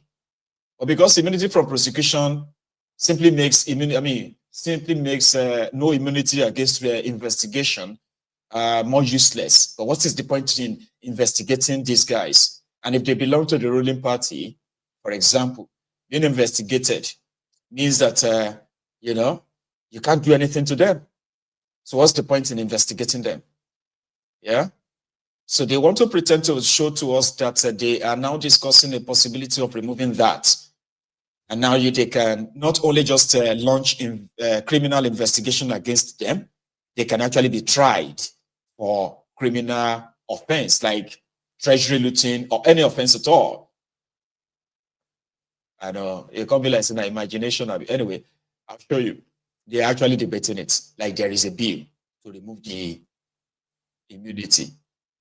They are amending your constitution. Honorable Speaker, honorable members, a bill for an act to alter the provisions of the Constitution of the Federal Republic of Nigeria 1999 to decentralize the governance of natural resources in the Federal Republic of Nigeria, transfer mines and minerals, including oil fields, oil mining, geological surveys, and natural gas from the executive legislative list to the concurrent legislative list and for related matters. Second reading. A bill for an act to alter the second schedule to the Constitution of the Federal Republic of Nigeria 1999 to rename and transfer fingerprints, identification and criminal records in Part 1, exclusive legislative list to Part 2, concurrent legislative list and for related matters. Second reading. A bill for an act to alter the concurrent legislative list of the second schedule to the Constitution of the Federal Republic of Nigeria 1999 to insert a new paragraph which provides for road, toll, and for related matters. Second reading. A bill for an act to alter the provisions of the Constitution of the Federal Republic of Nigeria 1999 as amended to move construction of roads other than Trunk A, federal roads, concurrent legislative list, and for related matters. Second reading. A bill for an act to alter the Constitution of the Federal Republic of Nigeria 1999 as amended to provide for the inclusion of tourism and tourism-related matters on the concurrent legislative list and for related matters. Second reading. A bill for an act to alter the Constitution of the Federal Republic of Nigeria 1999 to insert a new item in the executive legislative list with respect to piracies and crimes committed on the high seas and for related matters. Second reading. A bill for an act to alter the second schedule to the Constitution of the Federal Republic of Nigeria 1999 as amended, transfer quarantine from the exclusive legislative list to the concurrent legislative list and for related matters. Second reading. A bill for an act to alter the provisions of the Constitution of the Federal Republic of Nigeria 1999 as amended to move water for domestic, commercial, industrial, irrigation, power, and other uses to the concurrent legislative list to allow state government put to sustainable use water within their state, make provision for state government to access mines in their states, provide for the financial autonomy of local government councils by prescribing an independent consolidated local government council account and for related matters. Second reading. A bill for an act to alter the Constitution of the Federal Republic of Nigeria 1999 to increase the number of members of the Federal Civil Service Commission to provide for each state of the Federation and the Federal Capital Territory, Abuja, the opportunity of one person representation and for related matters. Second reading.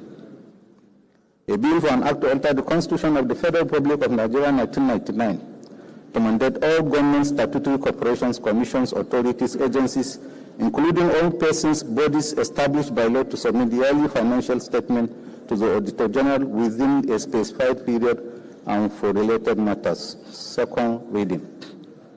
A bill for an act to alter the Constitution of the Federal Republic of Nigeria 1999 as amended to strengthen transparency and compliance to the principles of federal character and for related matters. Second reading.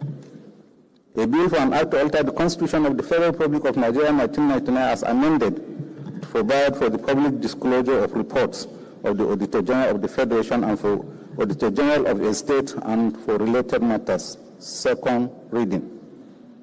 A bill for an act to alter the Constitution of the Federal Republic of Nigeria 1999 to qualify immunity conferred on the President, remove the immunity conferred on the Vice President, the governors, and their deputies in order to curb corruption, eradicate impunity, and enhance accountability in public office and for related matters.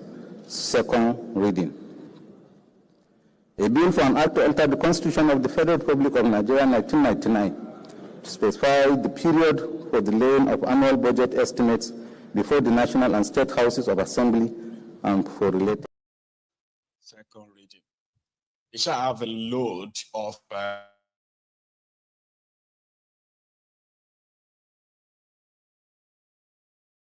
How many times would they tell you before you know that Nigeria is not for you? Ah! Now they never leave you. They have left you behind. Photo, not be juju be that. Sorry, oh. May God not allow them, make them kill you. 70 years old man. Oh. I am mumu I too much. You be mumu. You think say they wise. How many times would they tell you? Sorry about that. I had an audio interruption there, and I think it's back. You can hear me, right? Anyway, thank you.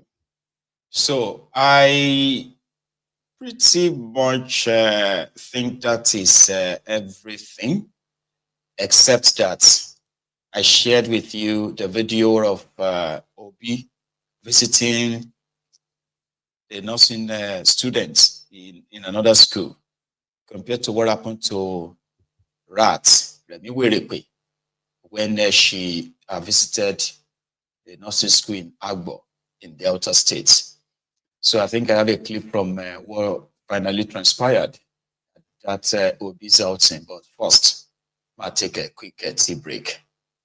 Your mama be this you know, get another one. Your mama be this you. And your mama be this you know, get another one. And your mama be this you. Hey. Oh, we no get another one. And your mama be this one. Now our mama be this one. We no get another one. And your mama be this one. Only Remi Tinubu. And your mama be this one. Ahmed Bolaji Tinubu, you are not a terrible president, but you are a greedy, selfish, heartless, and wicked president we Nigerians will ever have in the history of Nigeria presidents. We understand it's through power and manipulation that you are sitting there. We never voted you. But please take it easy on us. It is too much. It is too much. Everything has changed. Now your time must turn from 250 to 900. Now this same your time, Gary's turn from 1,500 naira to 4,500. Now this your same time, pure water turn from 200 naira to 500. A lot of things has changed. Talking about transportation, I'm even a victim of that. For those of you who know me, I always record my videos in my place of work. But I stopped recording them there. Reason being because I stopped working there. Because the transportation I'm using is much more than what I'm receiving at the end. So there's no point. I have to quit. I'm currently looking for a house help job where I can be staying there, where I can be staying there without spending transport, where I can be staying there, or probably I will even be stealing madam food inside the kitchen. We Nigerians are crying. There's nothing to be happy about. There's nothing to smile at. There's nothing to look around and smile. And you expect us to be happy.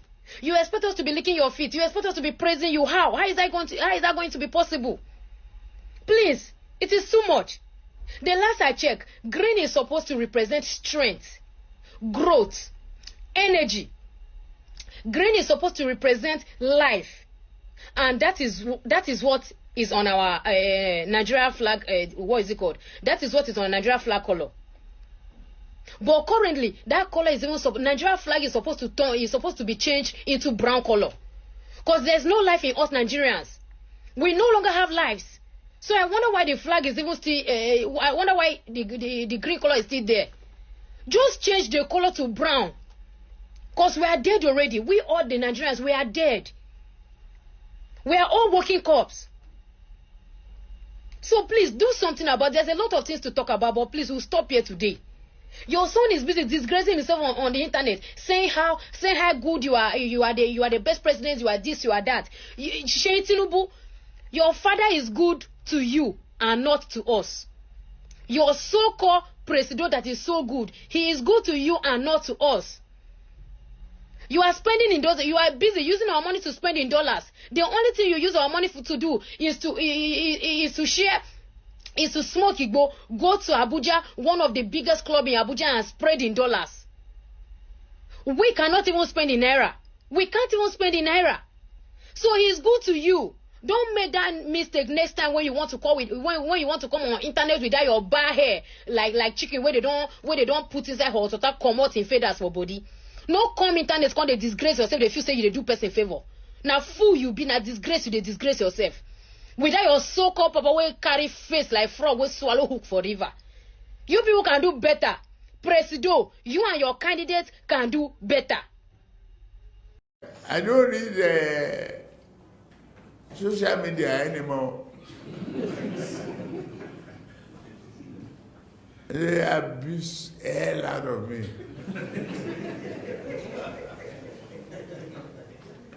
If I read it, I get high blood pressure. I get angry. I don't read it. So, if I want to hear anything, my children or any of my workers will tell me, this one say this one. If I'm tired, I say, please, forget it. All classes, you know what they call F level? When you get failure in all the subjects that you take, F9, F8, F9, F8, FF, double F. That is his name.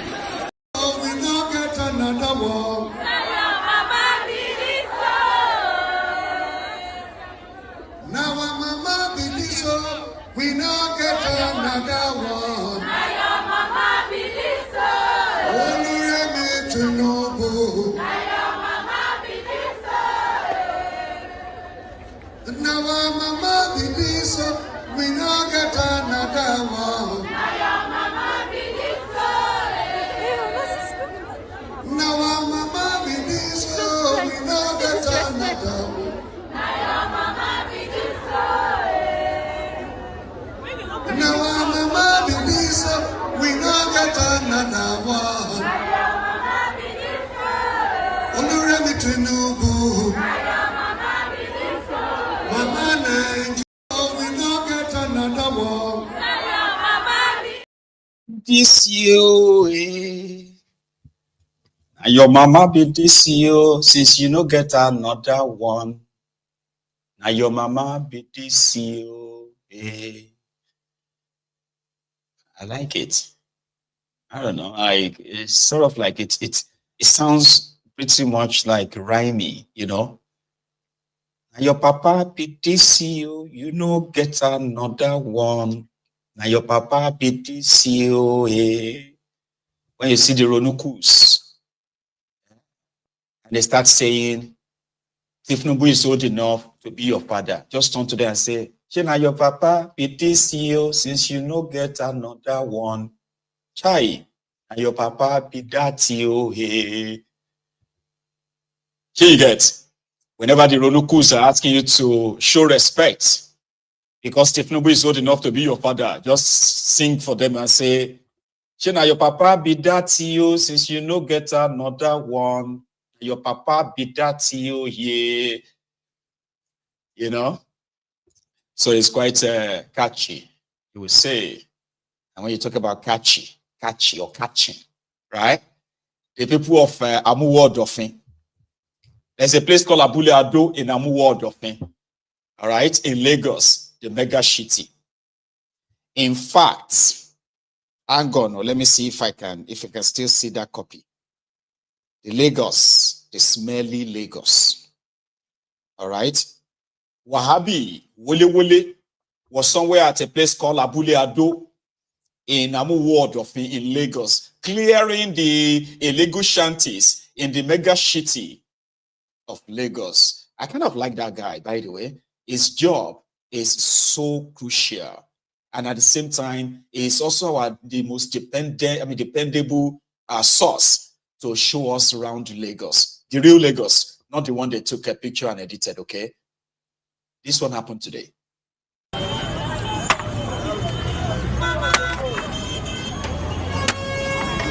Hello, directive ní ká kó ogun ọjà yìí. Directive ní ká kó ogun ọjà yìí.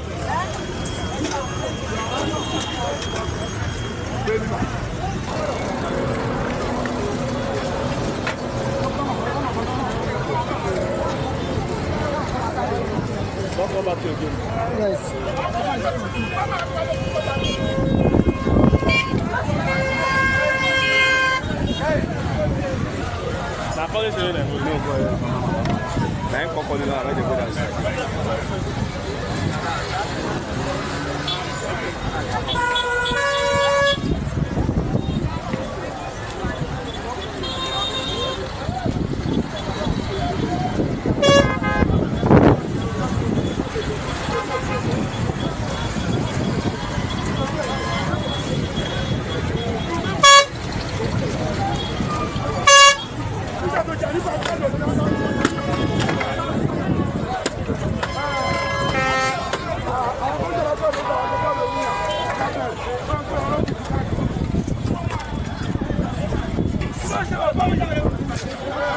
Go out, ẹ fi ṣe kó lọ.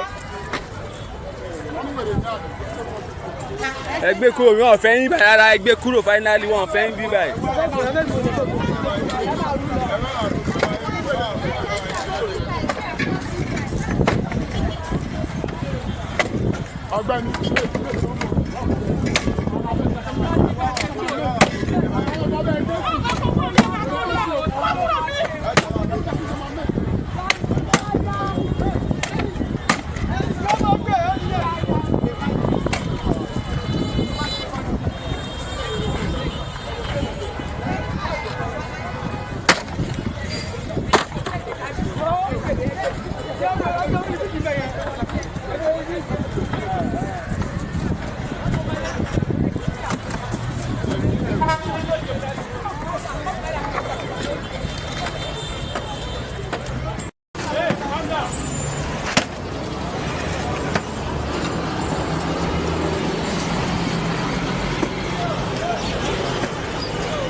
Ẹgbẹ́ báàgì yín kúrò ńbẹ̀, kẹ́ kúrò ńbẹ̀ o.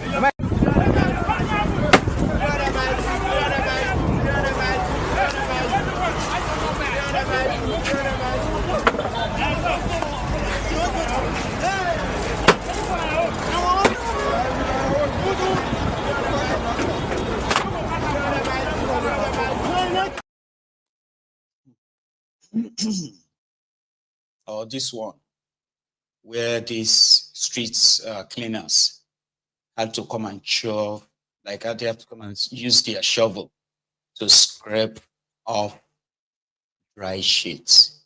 Like people actually were shitting on the bridge. Open defecation.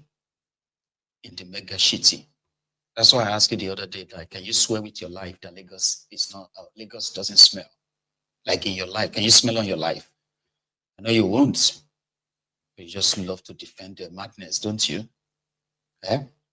In this 2025, supposed human beings, not animals, or more pattern on top bridge, on the shit in the open. Eh? In Lagos, the mega city.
Anyway, that is where I am going to draw my own curtain, okay?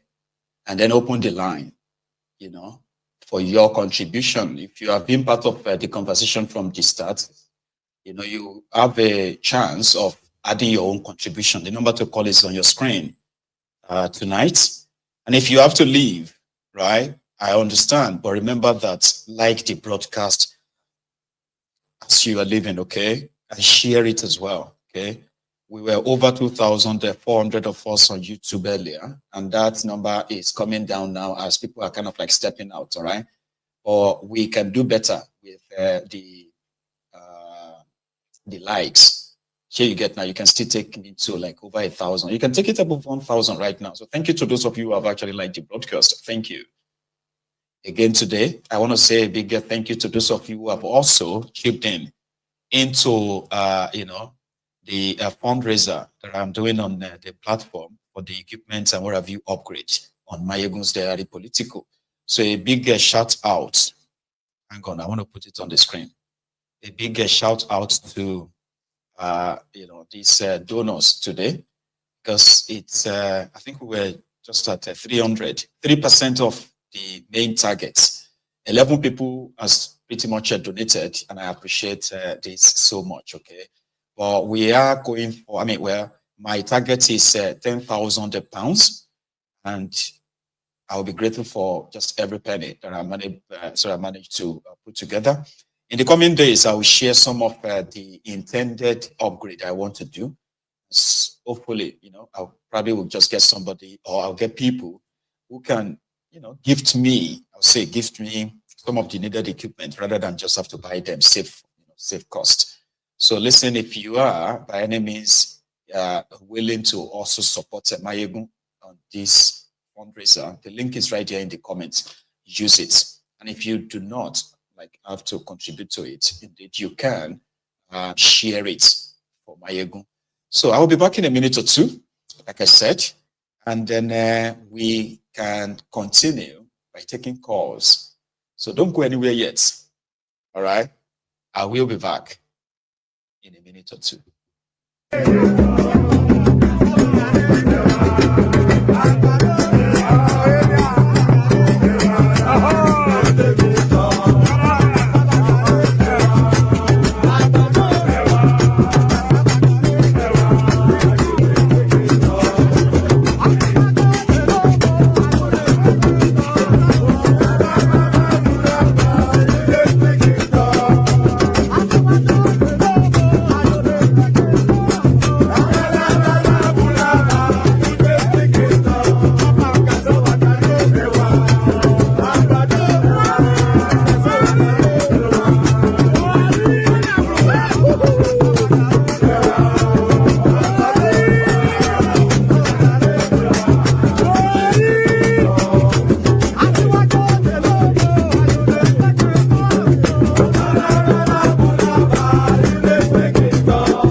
Anyway, thank you very much. I have my first caller on the line. Hopefully he's still there. Hello, sir. Hello, my man. And if I guess correctly, right, this is Rob from Japan. Robinson, yeah, Robinson exactly. from Japan. How are you doing again today? Well, I'm okay. You promised that you'll be a regular I'm, caller henceforth, and now you fulfilled that promise. It's good to speak to you again, sir. Exactly. The fact is that I'm in the hospital. And you are in what? I'm sick bed. In the hospital. So, but I am fully okay. I'm fully okay. Okay. Well, okay. It's nothing too serious. Just normal checkup. No, it's not too serious at all. I'm already a retired man, and oh, bless you, sir. The government is taking care of me, and it's not the one of Nigeria. In Japan, though. That is why. Yes. Baba? Because there is nothing to write home about. Because that is why I make up my mind that I will never be in Nigeria during Tinubu's time. You said it all. The Tinubu president. You know, to start with, the fact is that the bed of the safe bed apply together. You know, I imagine a Akabule, because if you translate the name in Yoruba language, is thief. Then Wike is a wicked man. So that is the meaning. And what they are doing to Fubara is not only Fubara, it is all entire Nigeria. Because the money that Wike knew that is there, they just want to remove all that money from that place before they can give power to Fubara. Even though it take a week alone, they will remove the whole money. And that is their plan. You know, he's just trying to start. This is the beginning. In the sense that he has succeeded in buying a plane for himself without nobody authorizing. Then he went as far as to buy this ship that he can be smoking Indian hand, smoking anything that he cannot smell out. He went as far as even this the highway, the super highway is talking about this Calabar super highway. Or the Lagos Calabar highway. Yes, without approval. And that is why he succeeded in doing this of Port Harcourt, of River State, because he knew that the Senate cannot challenge him because they are bribing, is always bribing them. Now to start with, because if it is true, he cannot go ahead do what he does before the approval of the Senate. It seems to control all of that now anyway. So, you know, exactly. Ready to legitimize all their illegitimacies. You know, exactly. You know, now this man, even the person he swear in there, he couldn't wait to take an approval from this thing. He run down to River State and resume, and he came back from River State to come and take the approved letter. So I think this is the beginning, because he have done it to one state now. I think the next one is going to be another. The next one won't be this sad anymore, you know, because it's like it's done it, it's getting away with it as we speak. Exactly. So that is the thing. And if this small girl said, the youth copper said it's a terrible man, it's actually a terrible man. Yes. There's no doubt about it. And if like Lagos, what I was watching just now, you showed us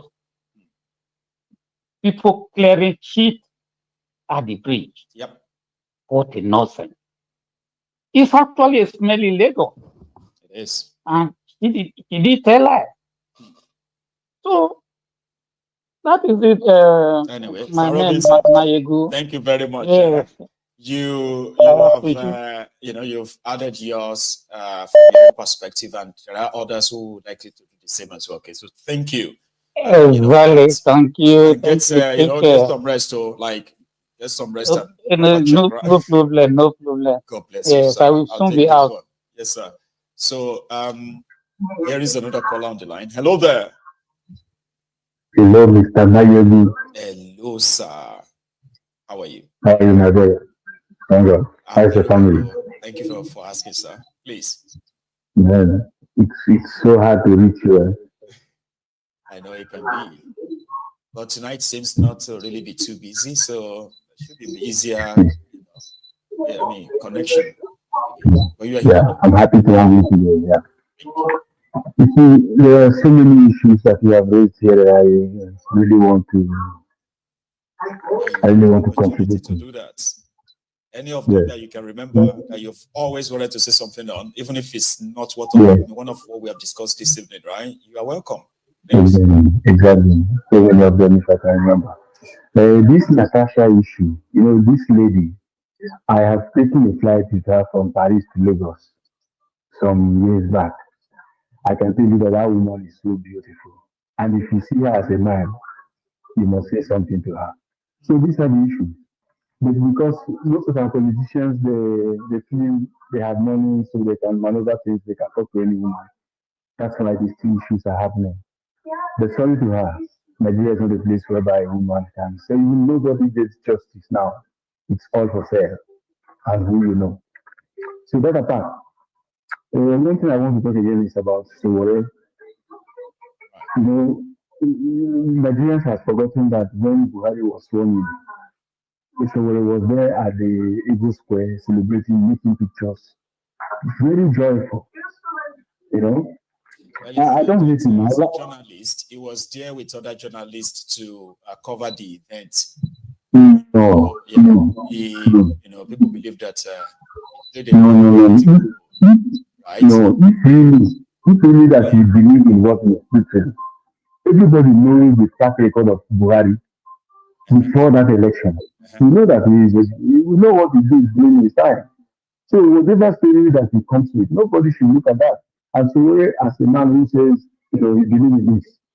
So I believe because he also worked against Jonathan, he was always on Jonathan till Jonathan movement fell apart. You understand? And there is another thing. So has been an investigative journalist for a while, for a long time, and you don't hear him talk about any politicians anymore, or even saying about how they track their money anymore. And now it's even easier to track their money because now everything goes online. But you don't hear that anymore. All he does is only to attack Obi. That apart. Then the final thing I want to talk about is Abaribe. That guy does not love the Igbos. Forget about whatever. It's a mind game. That guy has been in the Senate for many years. He was a vice to all these Okali. What did he do? They were the worst government that ever led any state in Nigeria. You understand? His kids are all over in UK studying. He has never been in school. Go to his road, the road to his house. You understand? So whenever there is something, you use mind game. So maybe there is election or something, then people will say, you see, you walk out. It's one of them. He doesn't like anybody. So our people should know this.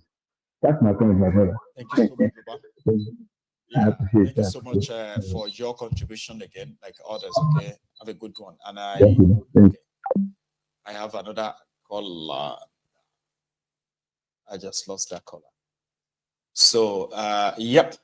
Again, if you want to be part of this conversation, all you have to do is pick up your phone, your WhatsApp, precisely. Dial the number that is right there on your screen, scrolling. And then you probably will be the next person I'll be speaking to as well, like this one. Hello there.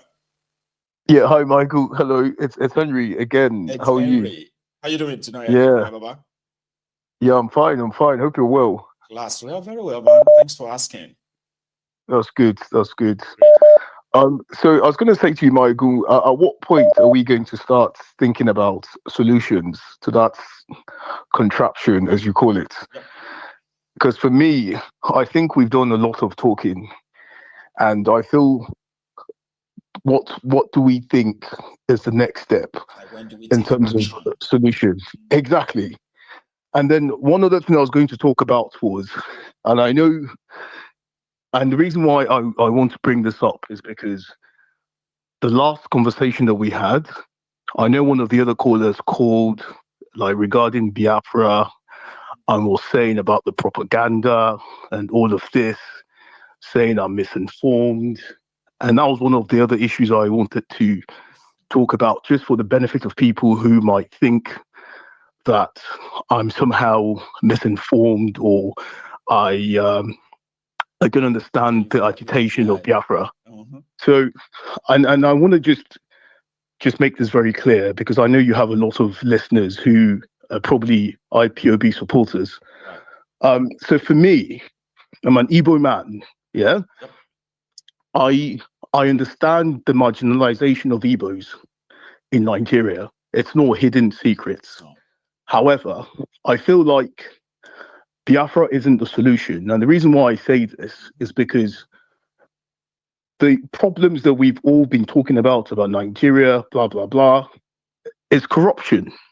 It's at the root of every problem. And when you look at corruption, for what corruption is, it's not Igbo, it's not Yoruba, it's not Hausa, it's not Calabar, it is corruption. Pretty much universal in this case. Exactly. And now my issue with Biafra is, if Igbos were to move out of Nigeria, yeah, it's one of those ones where you're still going to have corruption anyway, because corruption isn't as a result of Igbos being marginalized. Exactly, that's my problem. I get you. And then forward thinking, which is what I think a lot of people lack, because the solution of Biafra and splitting up Nigeria, you're only going to have a situation where, if Biafra was a standalone country, and let's say we aligned with Russia, for instance, because of our potential growth, just like how you have Israel aligning with America, you're going to have maybe the Oduduwa maybe potentially aligning with, I don't know, China. You're going to have the North maybe aligning with Europe. Now you're still going to find yourself in a situation where they'll be playing us against each other. And that is my issue. And that's what a lot of people don't realize. And it happens in today's world, you know, look at the world as you have it today. Like you can see how America has left. Yeah, you can see how America is leaving Europe now, and Europe's power in the world is potentially reduced, like with NATO. So now we're all saying Biafra, Biafra, Biafra. If we literally have a standalone country called Biafra, and we're not in good terms with our neighbors, which could potentially happen, so you're still going to find yourself in the same situation, and then it even becomes worse, you know. Right. So that's why, for me, I don't think proposing Biafra as a solution to Nigeria's problem because of the marginalization of Igbos is the best way forward. And that's just my issue with the whole You have IPOB. Right to it. Like, you know, This is what I'm trying to say to you. So it's not the case that I don't understand that Igbos are marginalized. I get it, right. But I wouldn't just say like, oh, for that. It's not just there.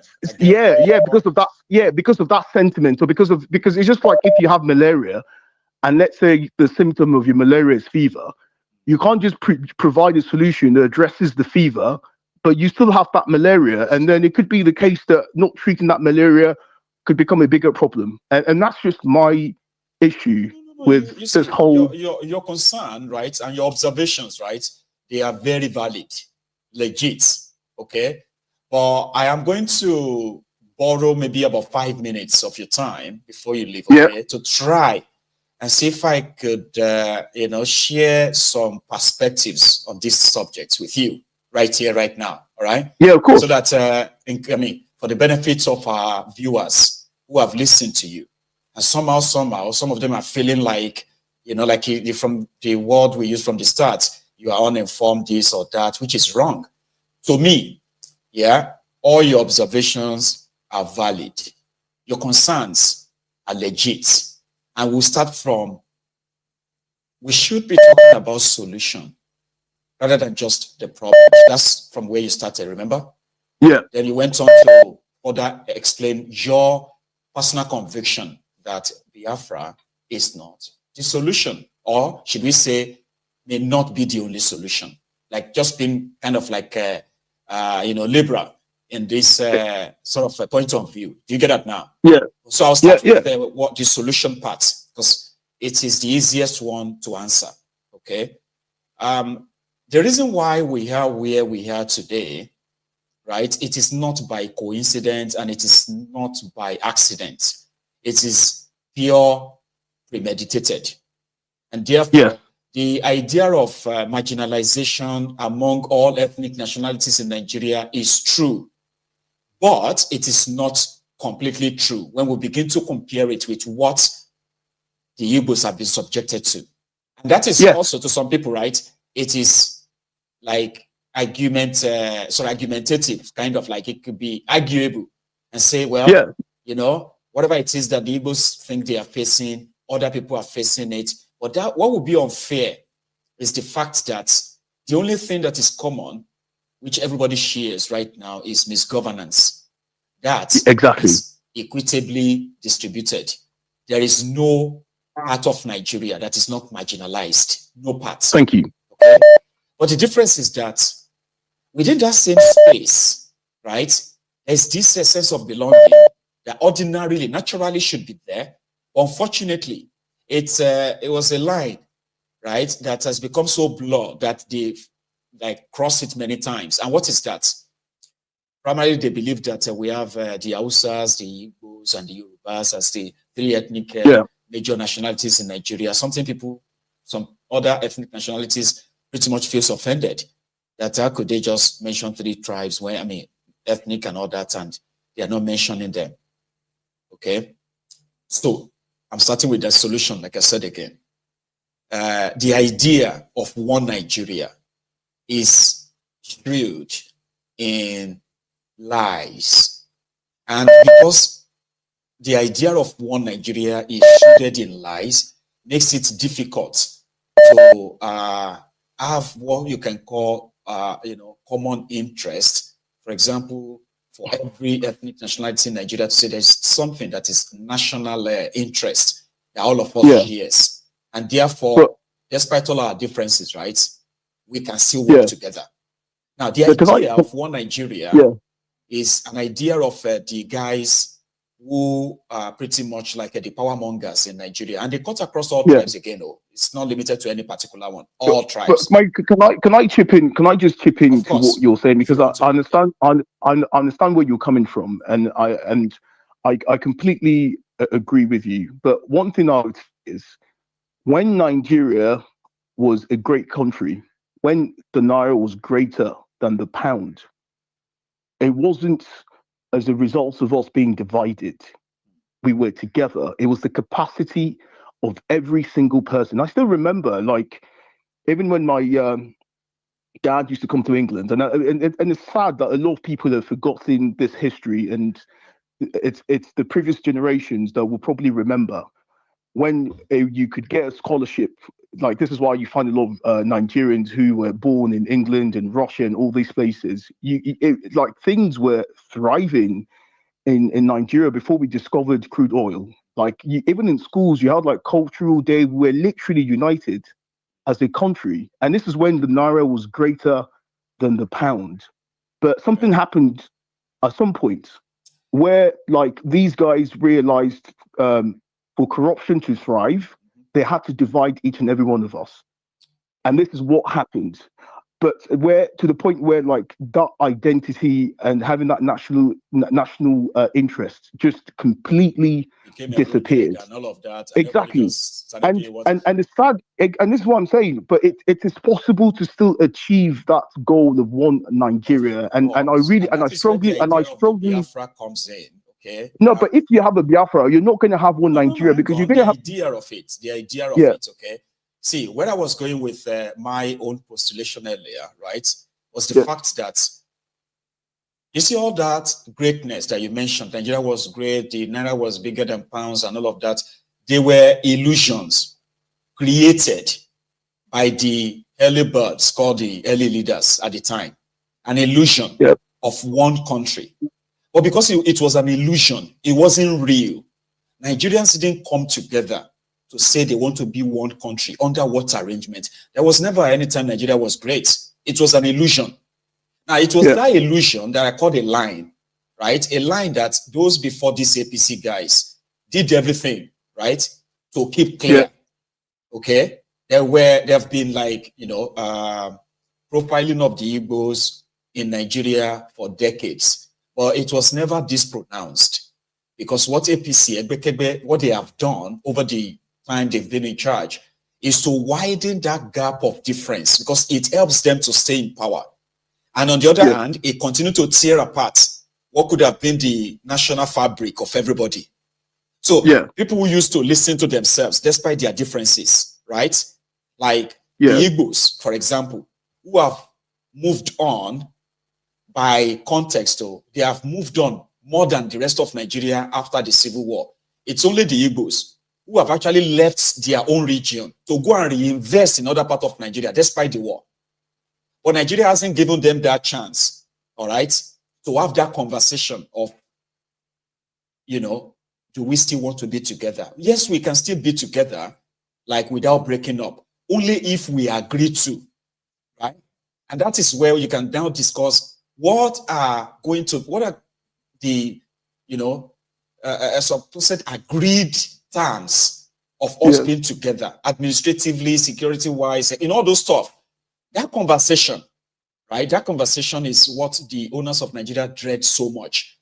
They want to, they love the idea, but their fear was that if they should give room to that conversation, and that would be people to decide if they want to be part of Nigeria or not, that may boomerang. Meanwhile, having that conversation could help us a lot to understand our differences, that we are not the same. We have so much differences, but maybe we can find something like in common that we can build on, and a mutual respect where the Igbos will respect the Yorubas for who they are, The Yorubas will respect the Hausas, and everybody will respect every ethnic nationalities under an arranged and agreed terms. Or presently, right? Presently, the idea of one Nigeria is the creation of the political class. But in practice, in reality, all their actions and inactions keeps us more divided, plus the corruption. So when we want to talk about the Igbos, I think we're saying, Biafra, I think we're saying the same thing, Michael. Yeah, but carry on. Yeah, like the Igbos demanding for Biafra. Okay, it is coming from the position of marginalization. Now, if other people feel so marginalized, like the Igbos, as we said, that is only, it is only the only democratized dividend that people have been getting in Nigeria, right? The common share in this sort of frustration and this misery. Okay, so maybe if everybody feels like they shouldn't keep quiet because of their person in power or their willingness to take over power at some time, for themselves. Maybe if everybody can be like the Igbos, then we can have this conversation out of mutual respect, right? Then, everybody can get what they want. And if they still choose to still remain together, great. But we can't really grow. We can't progress if we don't have trust in ourselves. And that is what is lacking in Nigeria today. So if you want to stop Biafra from asking for Biafra, then we must have a conversation about nationhood, where everybody in that same contraption would have to agree that, okay, yes, let's stay together now under these terms. That's not too much, that's something we haven't tried. And that for me, Maigu, I think is the solution. I can see some of the comments. Yeah, but some people don't want us to have that conversation at all. That's the problem too. You wouldn't mind us having that conversation, would you? No, and I think that's the conversation we should be having. And it's not even just a conversation of just the fact that Igbos have been marginalized or anything. It's the conversation of how we achieve one country. Because honestly, because if you look at India and Palestine, for instance, there used to be one country. As a result of that division, they have started fighting each other, even if they're one people. You can't even tell the difference. And I think even those journalists, what's his name? I can't remember his name. The investigative journalist, the really young guy. David. Is that David? David, exactly. Some of the things he says, if I know a lot of people Nigerians would be saying he's speaking English. If you listen to these are realities that a lot of Nigerians tend to take for granted. If we actually achieve this division that we're talking about in terms of dividing Nigeria, I'm telling you, it's going to be more chaotic, especially now that you have all these external world powers, like these vipers, that have already contributed to the current state of what Nigeria is today. Because I can tell you now, Nigeria being the way it is, it's not just even down to the leaders that are leading us, that you have also external forces. You can see what France has been doing in those Francophone countries.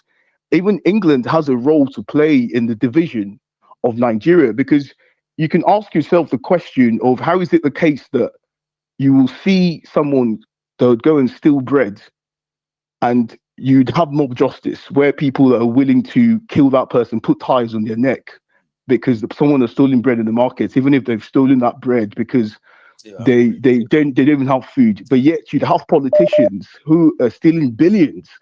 And these are politicians, it's not even tribe, regardless of the tribe, you still have politicians stealing billions and we still celebrate them. They are all united. We have said it before that Nigerian politicians don't have ethnic, they don't have tribe, they don't have religion. Yes, they don't. They are all united. Exactly. They're all united in messing up one another, messing us up. And this is why but anyway, I know. You and I can possibly go on and on about this. Eventually, right? The points are made. Okay, it's not everybody that is going to support the breakup, but majority actually agrees that this current one is not working. Something has to be done, right? If we really want to, move on. I'm just laughing at the comments. I'm just laughing at the comments of your viewers. This guy is not Igbo in Nigeria. No. That's the interesting part of it, right? Because some people are going to pick up. No, some people are going to pick up and call back. And call too to have it was nice to hear them. That's the beauty of it, please, right? people should take away sentiments. People should take away sentiments. Huh? Anyway, let me take another one, okay? Yeah, We've thank you, actually Morgan. been on Yeah, for like sorry, about 15 minutes. Bye. Thank you so much, Henry, right? Maybe we'll continue again in another, section, okay? Enjoy your afternoon. Enjoy your evening, Baba. Here is another caller on the line. Hello there. My good general. I'm Yes, so happy I got you. First time caller. Are you? I'm so happy. Your screen displays says CJ. What should I call you? Yeah. You can call me CJ. You can call me Blanco. Here is CJ. Yeah, man. It's first time caller. You are welcome. Wow. I'm so happy. Fantastic. How are you doing, Baba? Yeah. I'm okay. Brilliant. So I'm calling from Canada. So I'll just go straight to the point. You see the last guy that called talking about Nigeria external interference and all that. Henry. You're talking about one Nigeria. You're talking about how Nigeria used to be great. You really answered him well. But the problem is that he needs to understand that one Nigeria exists only for the South. The North are already restructured into an Islamic state. They have their Sharia courts. Yep. They have their Sharia police, and they have their Sharia laws. It's already restructured. They are only one Nigeria because of the resources they are getting from the South. That is just the truth. So we cannot live in a fool's paradise and live in ignorance because we want to believe in one Nigeria. Now, he's calling from the UK. The UK exited Brexit. You remember Brexit? The UK left the EU. Yes. They are the same one people. They are the same colors. They have been together for centuries, but they left. There comes a time in the life of a country where you have to ask yourself the right questions. Is this union working or is it not? Why is it not working? It's called having a dialogue. There's nothing wrong with that. Exactly. Mayegu, I liken it to a family of brothers. Do you understand? Now, when those brothers are together in the house, there's always fight, siblings quarrel, fight. But as they grow up, they mature, they move out, they start their own family, then they all come together. There's no much rancor or fight, especially if they're all doing well. It's all talks, laugh. That's exactly how it is. You know what I mean? Respect. It should be subordinate to another. What we are asking for is just respect of one another. Exactly. That's not too much, is it? It's not too much. It's not too much to ask because one Nigeria is a deception. I was born and raised in Lagos. I can hear and I can speak Yoruba. And then I think in 2003 there was an Igbo man that wanted to contest for a governor of Lagos with Tinubu, and he came to I think it's TVC. I can't remember. And and if you see the way the journalists tried to degrade this man, I felt so embarrassed for him. And the guy did not understand. He was like, but I was born and brought up in Lagos. He was actually speaking Yoruba. Do you understand? He's a Lagosian, and they totally embarrassed him. Do you understand? And if there was a set out map of Nigeria that where you say, okay, you as you be Igbo man, or where they come Yoruba land, or whether you speak Yoruba or you don't speak Yoruba, the point is say this is how the Yorubas want it to be. People will respect it. You will not be angry. You will know that okay, leadership is for Yoruba people. Let me be as I you may be the same Nigeria, but listen, Yes, in this Yoruba land, you cannot do this, you cannot do that, because you are Nigerian doesn't give you the right. There must be that conversation that clarifies that. There must be that conversation. You understand? Yep. And anybody, if the Igbo says they are okay with that arrangement, and if the Yoruba says they are okay with that arrangement, and they still want to stay together, that is the conversation we are talking about. I mean, if they say no, you can't live like that. Everybody kind of have to their own parents' name. It's not a quarrel or something. No. Nigeria has been kept together purposefully to be a huge black slave market, to use to oppress the black people in abroad. That's right. It is when I traveled to Europe and America, I realized that they keep Nigeria in this condition so that when their people are demanding accountability from their politicians, like low wages and all that, they say, oh, this is about demanding low wages. And these guys are actually not going to take this lean change to work this hard work. So what do? They go and destroy thriving African countries and then bring their people and give them the lower wage. So their system, exactly. You understand? Exactly. So we cannot continue to be tools in the hand of these so-called Western powers. you understand? Because it's not good for African people anywhere. What is the worst African that people can are not happen? good anywhere. Some of them What is the feared, worst? see, some of them fears the possibility of the same criminals in Nigeria today to be dominating these new regions or new countries. And I'm like, what is the worst that can actually happen than what is happening right now? Even if initially they come because they stolen all the money and they dominate, it's only for a short time, because now we know that the governance is homegrown. Do you understand? It is there's no more going to Abuja to protest. Like there's NSAS now. People are protesting in Lagos. It has no effect because you cannot change government from Lagos. But imagine if it was a regional government and the headquarters was in Lagos, and the SARS, the police, and Lagos State Police, it would have worked out. Do you understand? The politicians will have nowhere to run to except to go on exile. We know their house now. Do you understand? Maybe there will be no Abuja to run to anymore. There will be no Abuja Dokubo bringing Hausa soldiers to Igbo land to come and shoot protesters, or bring Igbo soldiers or Igbo policemen to Yoruba land to come and shoot, and take Yorubas to Hausa land to go and shoot protesters. They won't be able to do that.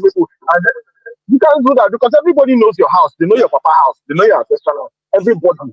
So man, Baba, so the positive side of saying let's go our separate ways, or even having this conversation whereby we can agree on certain terms and conditions that we can live together.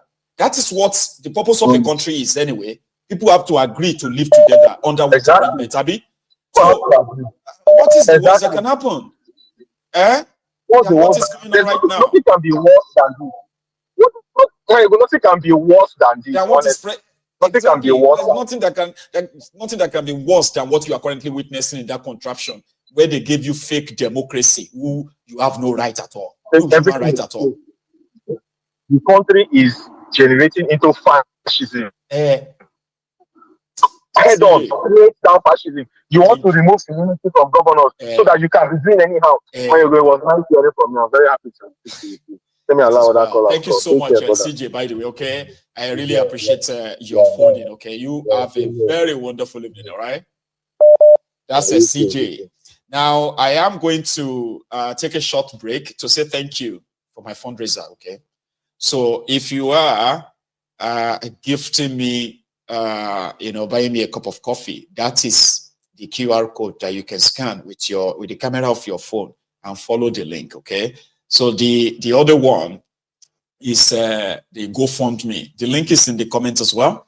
And if you want to use it, okay, which I implore you to, all right, just tap it in the comments, and indeed every penny actually counts. So I want to say thank you to these two individuals who have dropped their own widow's mites in support of my fundraiser. So we have Maureen, fantastic. So I have currently at 345. Normally, on a good day, I will be like, oh, maybe I will raise 500 pounds every evening. But it seems like a lot of people are still waiting for pay or so. I don't know. But so those of you who have actually reached out like this, so I want to say a very big thank you to you. Like, thank you. Okay. Your mentor too was like, just keep reminding us. Okay. So it may take time, but we are going to get there. I was like, oh, okay. Amen. Here is Osita. One name, the number. One name, the number. One day, the author. No matter the distance, you will still be Muneta. Amen. Osita. Okay. I never wanted to call. I just came back from to get you on. Always something. Yeah, I tuned in. I said, let me just use the program to relax my brain. But then is it the first caller or the two previous caller? That will be the second caller. Yep. Yeah. The truth, let Nigeria not happen to you. Amen. On a more serious note, I excuse some people when they live in diaspora. They don't know what is going on in Nigeria properly. Then they are the people that when you talk to them here and they will be saying, Niger. You know? They don't know that Nigeria is jaga jaga that they are saying. When Nigeria happens to you, you will understand. And when you go back home to Nigeria, do not go to Ikoyi, do not go to VI, do not go to Abuja. Don't go there. Don't go to Maitama, Asokoro. You go to Abuja, just stop by at Inyanya and Mararaba and other areas like that. And don't go to the state capital of every state that you go to. But make sure that you go to the interiors of all these states. You will understand. Because you will come to understand one thing, that being Nigeria, has it done anything good to you? That you being a Nigerian, you don't have... Forget about these lies they put in your head. Yeah. You should be thinking positive. Tell yourself the truth about your experience about Nigeria for real, and bring out you don't even have... Yes, you don't even have the true identity of being called a citizen. These same people that you are agitating for, saying that, oh, let's be one Nigeria.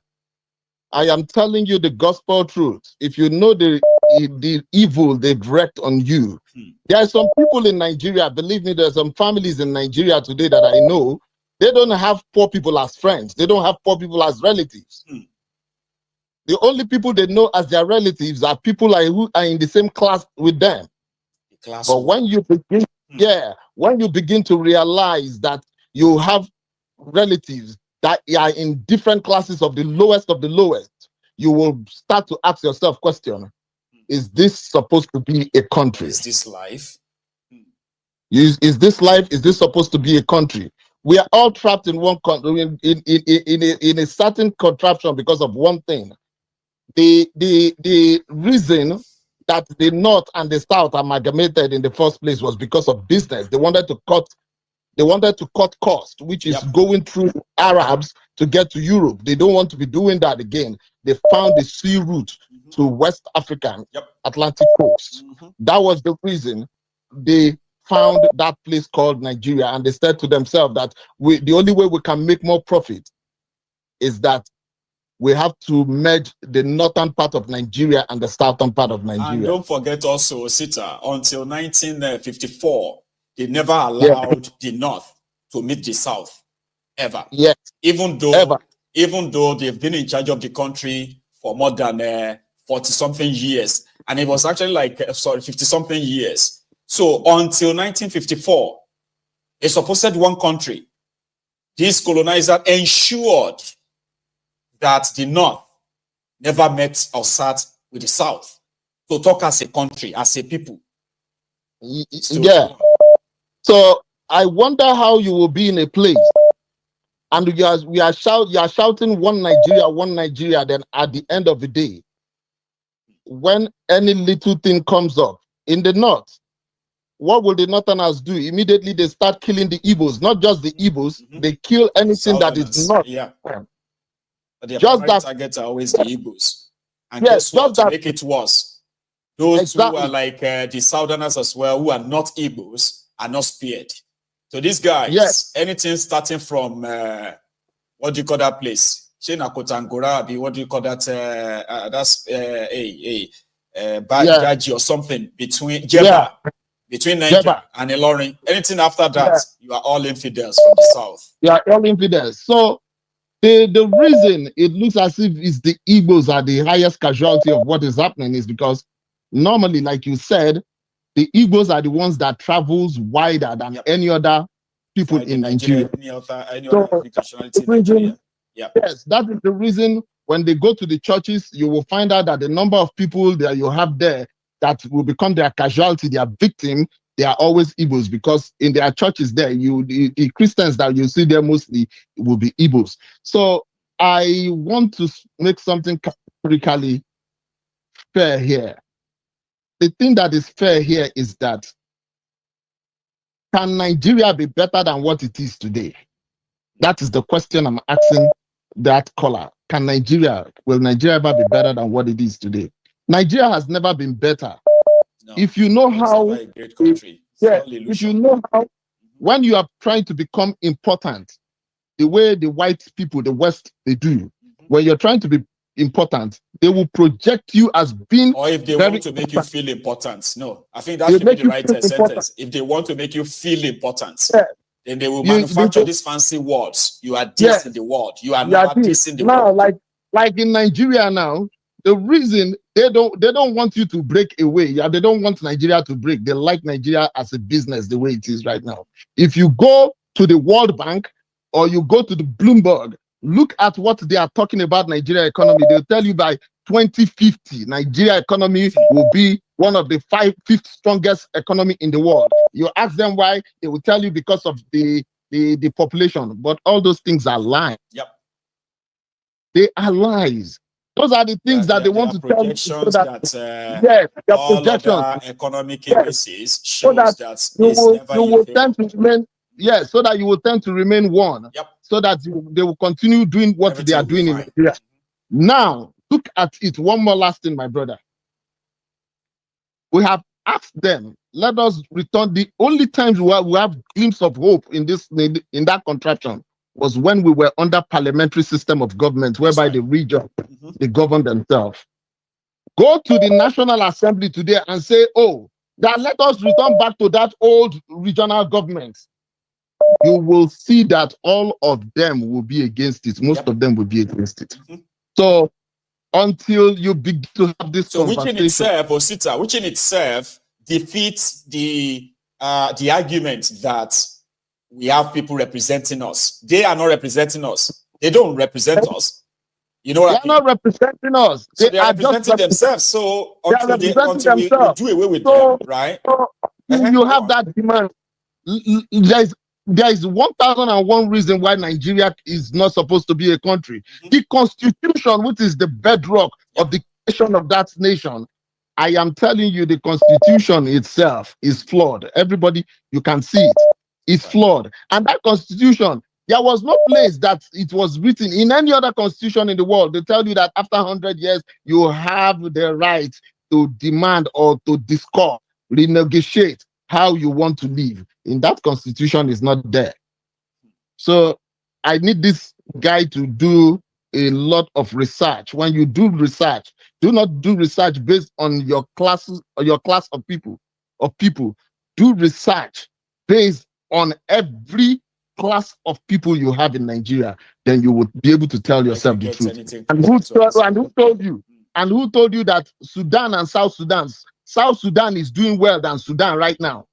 They have peace within themselves. It is not because of that I have a neighbor, we won't have our differences. We will have our differences, but it's easy for us not to shed blood to now come to round table and have discussion about it.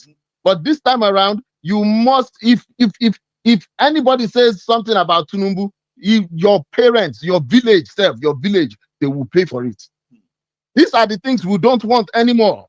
We can't be shedding bloods because we want to remain one. If we remain one and be shedding blood, nobody wants to be part of it. If it happens to you, you will understand, my brother. So have a rethink in all this thing you are preaching. Thank you very much, my brother. God bless you. Thank you very much as well, too. You know, I appreciate your own insightful contribution, and we will always remain grateful to you. Stay safe, Baba. All right? All right. Yes, sir. And I also have a caller here.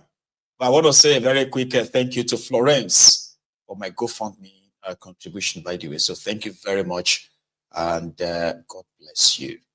Same goes to everyone else, okay? I'll keep probably praying for you until I end the donation, you know?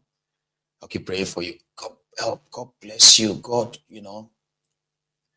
This is Prince JJ Man, representing IPOB for life. That is him. Prince JJ Man, the Prince. How are you today? Baba, I'm fine. Oh, how you doing, Baba? Well, I'm surviving, and thanks for asking. We thank God. We thank God for everything. Oh, well done. Thank you. Thank you for the good work you are doing, Baba. Thank you for the support as well. I'm still waiting for your own contribution, by the way. I haven't seen it. Yes, sure. I must call your names one by one now before I begin to see your names on the list. Not true, Baba. I go do how. I go to call on a name. You know that as all those pastors they do. They say you, bre, Alagba, Adiola, Don't turn around. You Adiola, look at me. I have not heard from you. Say, Pastor, I'll see you, sir. It's like we are going to start calling names. Anyway, I trust in you. So, Baba, here we are. Yes, Baba, we be veteran. We did there. Sure. Well done. Thank you for those who have contributed. That's right. Thank you very much. So, yeah, and those who are yet to contribute. Yeah, Baba. I didn't want to call, but this guy waiting be named Henry. I think Henry be named. That's same. That one we say love Nigeria. No, it's just it's one of those who probably still believe that, if we can sort ourselves, maybe Nigeria, we don't have to break up, Baba, is he new? Is he new on your channel? Still unpack, it will get there. It's a matter of Baba, time. is he new? Is he new on your channel or I wouldn't know, but he's not really new. But there are people on this platform who have been here for years as well, who are yet to actually really agree. There are some of them who still believe that, Nigeria can never break. So let us just try and work together, but you just don't know how.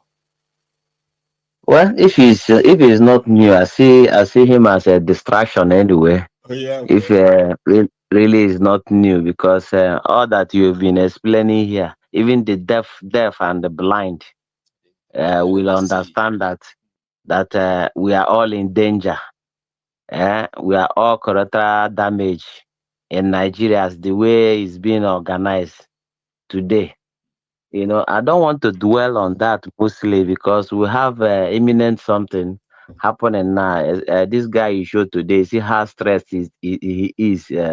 Asari Dokubo. Oh, did you see that? I saw it now.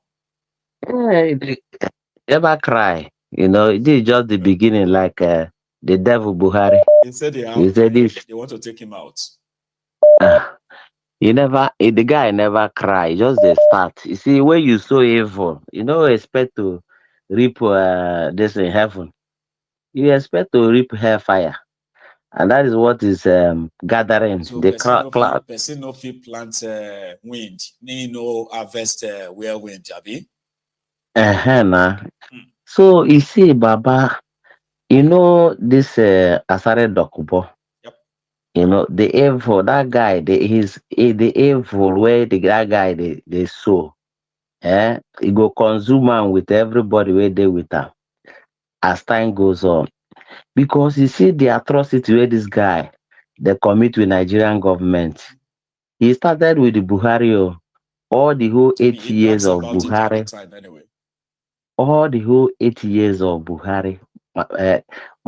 This guy was working with Buhari officially and unofficially. They are killing Nigerians, especially in the east, southeast. Anytime you see that Nnamdi Kanu is having case, that's when you see them begin to commit all kinds of atrocity in the southeast. Today I saw a video flying up and down of he also talk about skulls, that they have a lot of human head all over the place, and he brags that his men are the one who are doing all those things. And you see the governors in the southeast, how evil they are. None of them have ever spoken, knowing that all these people that are being killed illegally are their people. Are you getting me? And you see, and that's called the scores that they showed online. You hear the guys that were commenting, they started to mention ESN.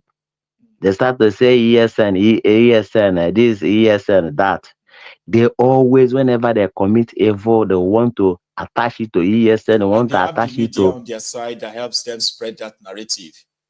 Yes, exactly. They want to attach it to IPOB, but they have never convinced taken any IPOB to court and convict them of any to have arrested them for any crime.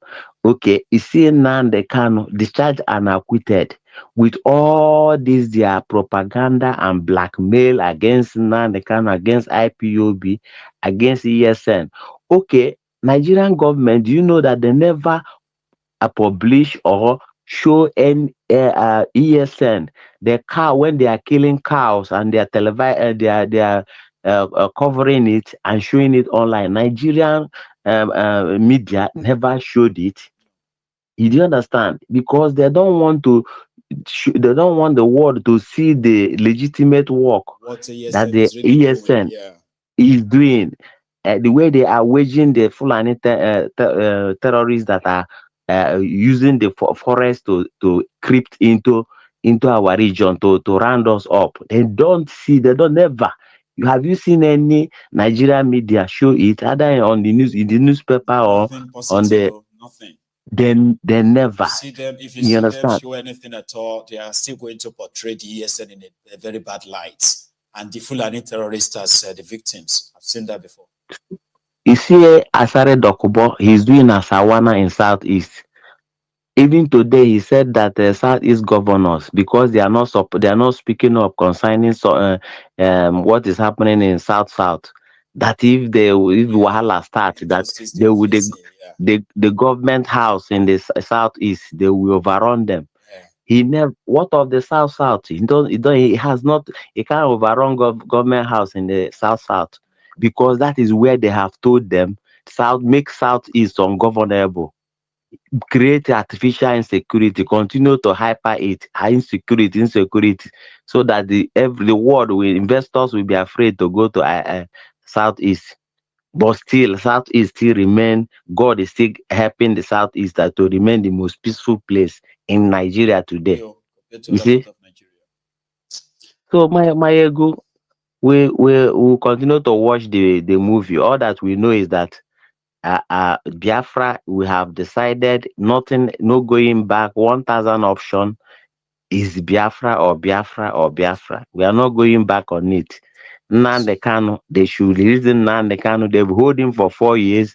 They have been promulgating lies against him. Still, they have never found him wanting of anything. So they continue to shame themselves, and we are watching. Mayego, thank you for the good work. Thank you. Anybody that want to remain in Nigeria we consume the person.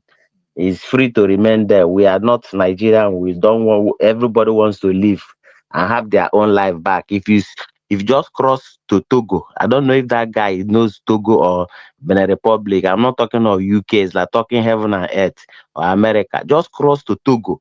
You see how calm a country is. You see how orderliness. Bicycle are going on their lane. Motorcycle, everybody, everywhere is very calm. Orderliness. Police doesn't chase anybody up and down. You are the one that will come to where police is and break down and speak with police and go. Simply, ordinary Togo will call them because Nigeria believe they are richer than them. They are giant of Africa. Go over there. Their electricity doesn't go off. Benin Republic, they go and see their road. There is so much to say, I believe. Our time God is bless you, my brother. God bless you. Amen. And you too. Thank you so much for that contribution. I'm going to see you again next time. You too, Baba. Bye. Man. Bless you, Baba. So this is where we're going to officially draw the curtain overall. So again, I want to say thank you to every one of you, as usual, for always being there. Okay, liking, sharing, commenting, calling, name it. So this is what makes Mayegun's Diary political interesting. It is not just a one-way traffic. It's so many ways of traffic. But at the end of the day, we all learn one or two things. Apart from the updates that we get all the time, we also learn a lot from ourselves based on our perspective of the topics. So it's quite interesting, and I'm going to see you again, okay? So remember, if you haven't really liked this broadcast or share it, you can now do that before you go. We couldn't get up to 1,000 of you to like the broadcast, even though you were nearly 2,500 of us on YouTube. But still, A big thanks to those of you who took out your time to like the broadcast. Okay, I'll see you again, and until then, stay safe and good night from here. Hang on, no.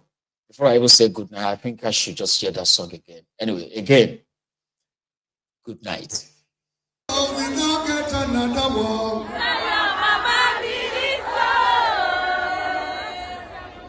Now our mama believe so.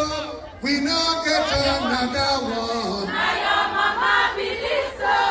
Only Remi Tinubu. Now your mama believe so. Now our mama believe so. We don't get another one. Now your mama believe so. Now our mama believe so. We don't get another one. Now your mama believe so. Now our mama believe so. We don't get another one. Now your mama believe so. Only Remi Tinubu. Now your mama believe so. Mama na.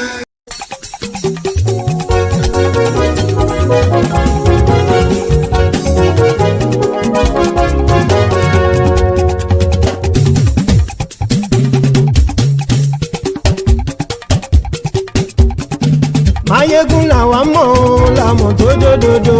Mayegun dayari Mayegun number one. Mayegun làwa mọ̀ làmọ̀ tó dòdòdò. Mayegun dayari Mayegun number one. Mayegun ti dé o ọ̀rẹ́ ara ìlú. Mayegun dayari Mayegun number one. Lórí Facebook lórí YouTube. Mayegun dayari Mayegun number one. Gbogbo bó ṣe ń lọ ni Mayegun já wa sí. Mayegun dayari Mayegun number one. Àṣírí ọ̀jẹ̀lú kì í bò níbẹ̀ o. Mayegun dayari Mayegun number one. Bó bá ṣe eré àní Mayegun máa wí. Mayegun dayari Mayegun number one. Ó sì tún ṣe eré wàá gbọ́ níbẹ̀ o. Mayegun dayari Mayegun number one. Mayegun dayari politico. Mayegun dayari Mayegun number one. Godfatherism kò sí lọ́rọ̀ Mayegun. Mayegun dayari Mayegun number one. Ẹ farabalẹ̀ sẹ́ o kẹgọ́rọ̀ lẹ́nu o. Mayegun dayari Mayegun number one. Àní Mayegun làwa mọ̀ tó dòdòdò. Mayegun dayari Mayegun number one.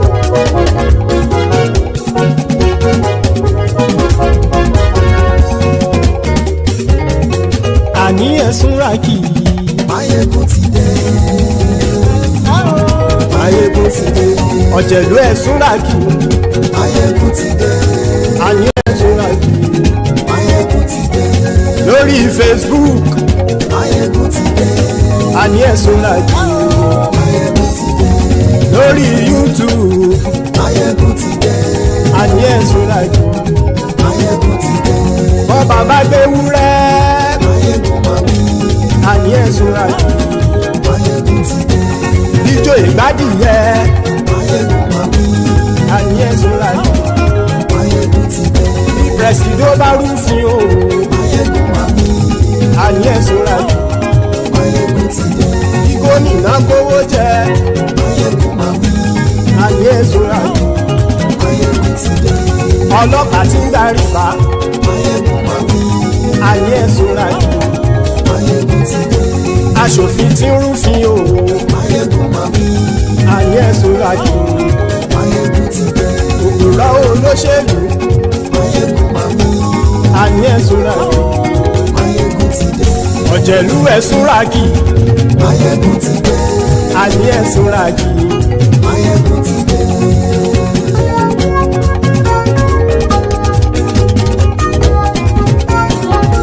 Mayegun ti dé. Gbogbo ọ̀jẹ̀lú ẹ̀sùn ràkì. Mayegun ti dé. Gbogbo ọ̀jẹ̀lú ẹ̀sùn ràkì. Ṣùgbọ́n ní bá ti ṣe èyí tó yẹ kí wọ́n ṣe, ọmọ bá dèrò ní fi wọ́n níran o. Máyégún ti dé, gbogbo ọ̀jẹ̀lú ẹ̀ súnra kí. Máyégún ti dé, gbogbo ọ̀jẹ̀lú ẹ̀ súnra kí. Ṣùgbọ́n ní bá ti ṣe yìí tó yẹ kí wọ́n ṣe, ọmọ bá dẹ́rọ̀ òní fi wọ́n níran. Wọ́n fowó bẹ́ẹ̀ o, Máyégún ó sọ pé wọ́n ò bẹ́ẹ̀. Wọ́n fowó bẹ́ẹ̀, Máyégún ó sọ pé wọ́n ò bẹ́ẹ̀. Oníkanṣá ti ṣe yìí tó yẹ kí wọ́n ṣe, fáwọn ará ìlú tó gbé wọn débẹ̀ o. Máyégún ti dé, gbogbo ọ̀jẹ̀lú ẹ̀ súnra kí. Máyégún ti dé, gbogbo ọ̀jẹ̀lú ẹ̀ súnra kí. Ṣùgbọ́n ní bá ti ṣe yìí tó yẹ kí wọ́n ṣe, ọmọ bá dẹ́rọ̀ òní fi wọ́n níran. Kì máa yí ṣe eré, ọ̀rọ̀ yìí kì í ṣe ẹ̀fẹ̀. Kì máa yí ṣe eré, ọ̀rọ̀ yìí kì í ṣe ẹ̀fẹ̀. Ẹni bá ti lè lẹ́bọ̀ lẹ́rù o, ọmọ bá dèrò kàṣàyè tú wọn síta. Máyégún ti dé, gbogbo ọ̀jẹ̀lú ẹ̀ súnra kí. Máyégún ti dé, gbogbo ọ̀jẹ̀lú ẹ̀ súnra kí. Ṣùgbọ́n ní bá ti ṣe yìí tó yẹ kí wọ́n ṣe, ọmọ bá dẹ́rọ̀ òní fi wọ́n níran. Tẹnitẹni ọmọ Máyégún ọ̀rẹ́ ara ìlú mọ̀mọ́ ni mo fọlọ́hún ṣọ́ ẹ̀ bá kìlẹ́bù. Lóòótọ́ olódodo ìlú ọ̀tá ìlú mọ̀mọ́ ni ìwọ ṣá máa ń ṣọ́ra kò sì mọ́ bẹ̀rù. Bọ́tà ń lè rí bóníṣègùn lé káwọn mọ̀mọ́ fi ṣera wọn ni ó ti dẹrùn tí wọn ò gbọ́dọ̀ sì mọ́ bẹ̀. Èèpo ọ̀bọ̀ lọmọ bá dérò tàjẹ́ ò gbọ́dọ̀ jẹ́, ó ti dọba lórí àbínú ẹni kò sì mọ́ fòyà. Àìsíwọ́lu ní ẹnìkẹ́ ìgbódì ẹyin lábàrá o, ó kó ẹni tó bá dán o àkàmù. Máyégún ti dé, gbogbo ọ̀jẹ̀lú ẹ̀ túnra kì. Máyégún ti dé, gbogbo ọ̀jẹ̀lú ẹ̀ túnra kì o. Ẹni bá ti ṣe yìí tó yẹ kí wọ́n ṣe, ọmọ bá dèrò òní fi wọ́n níran o. Máyégún ti dé, gbogbo ọ̀jẹ̀lú ẹ̀ súnra kí. Máyégún ti dé, gbogbo ọ̀jẹ̀lú ẹ̀ súnra kí. Ṣùgbọ́n ní bá ti ṣe yìí tó yẹ kí wọ́n ṣe, ọmọ bá dẹ́rọ̀ òní fi wọ́n níran.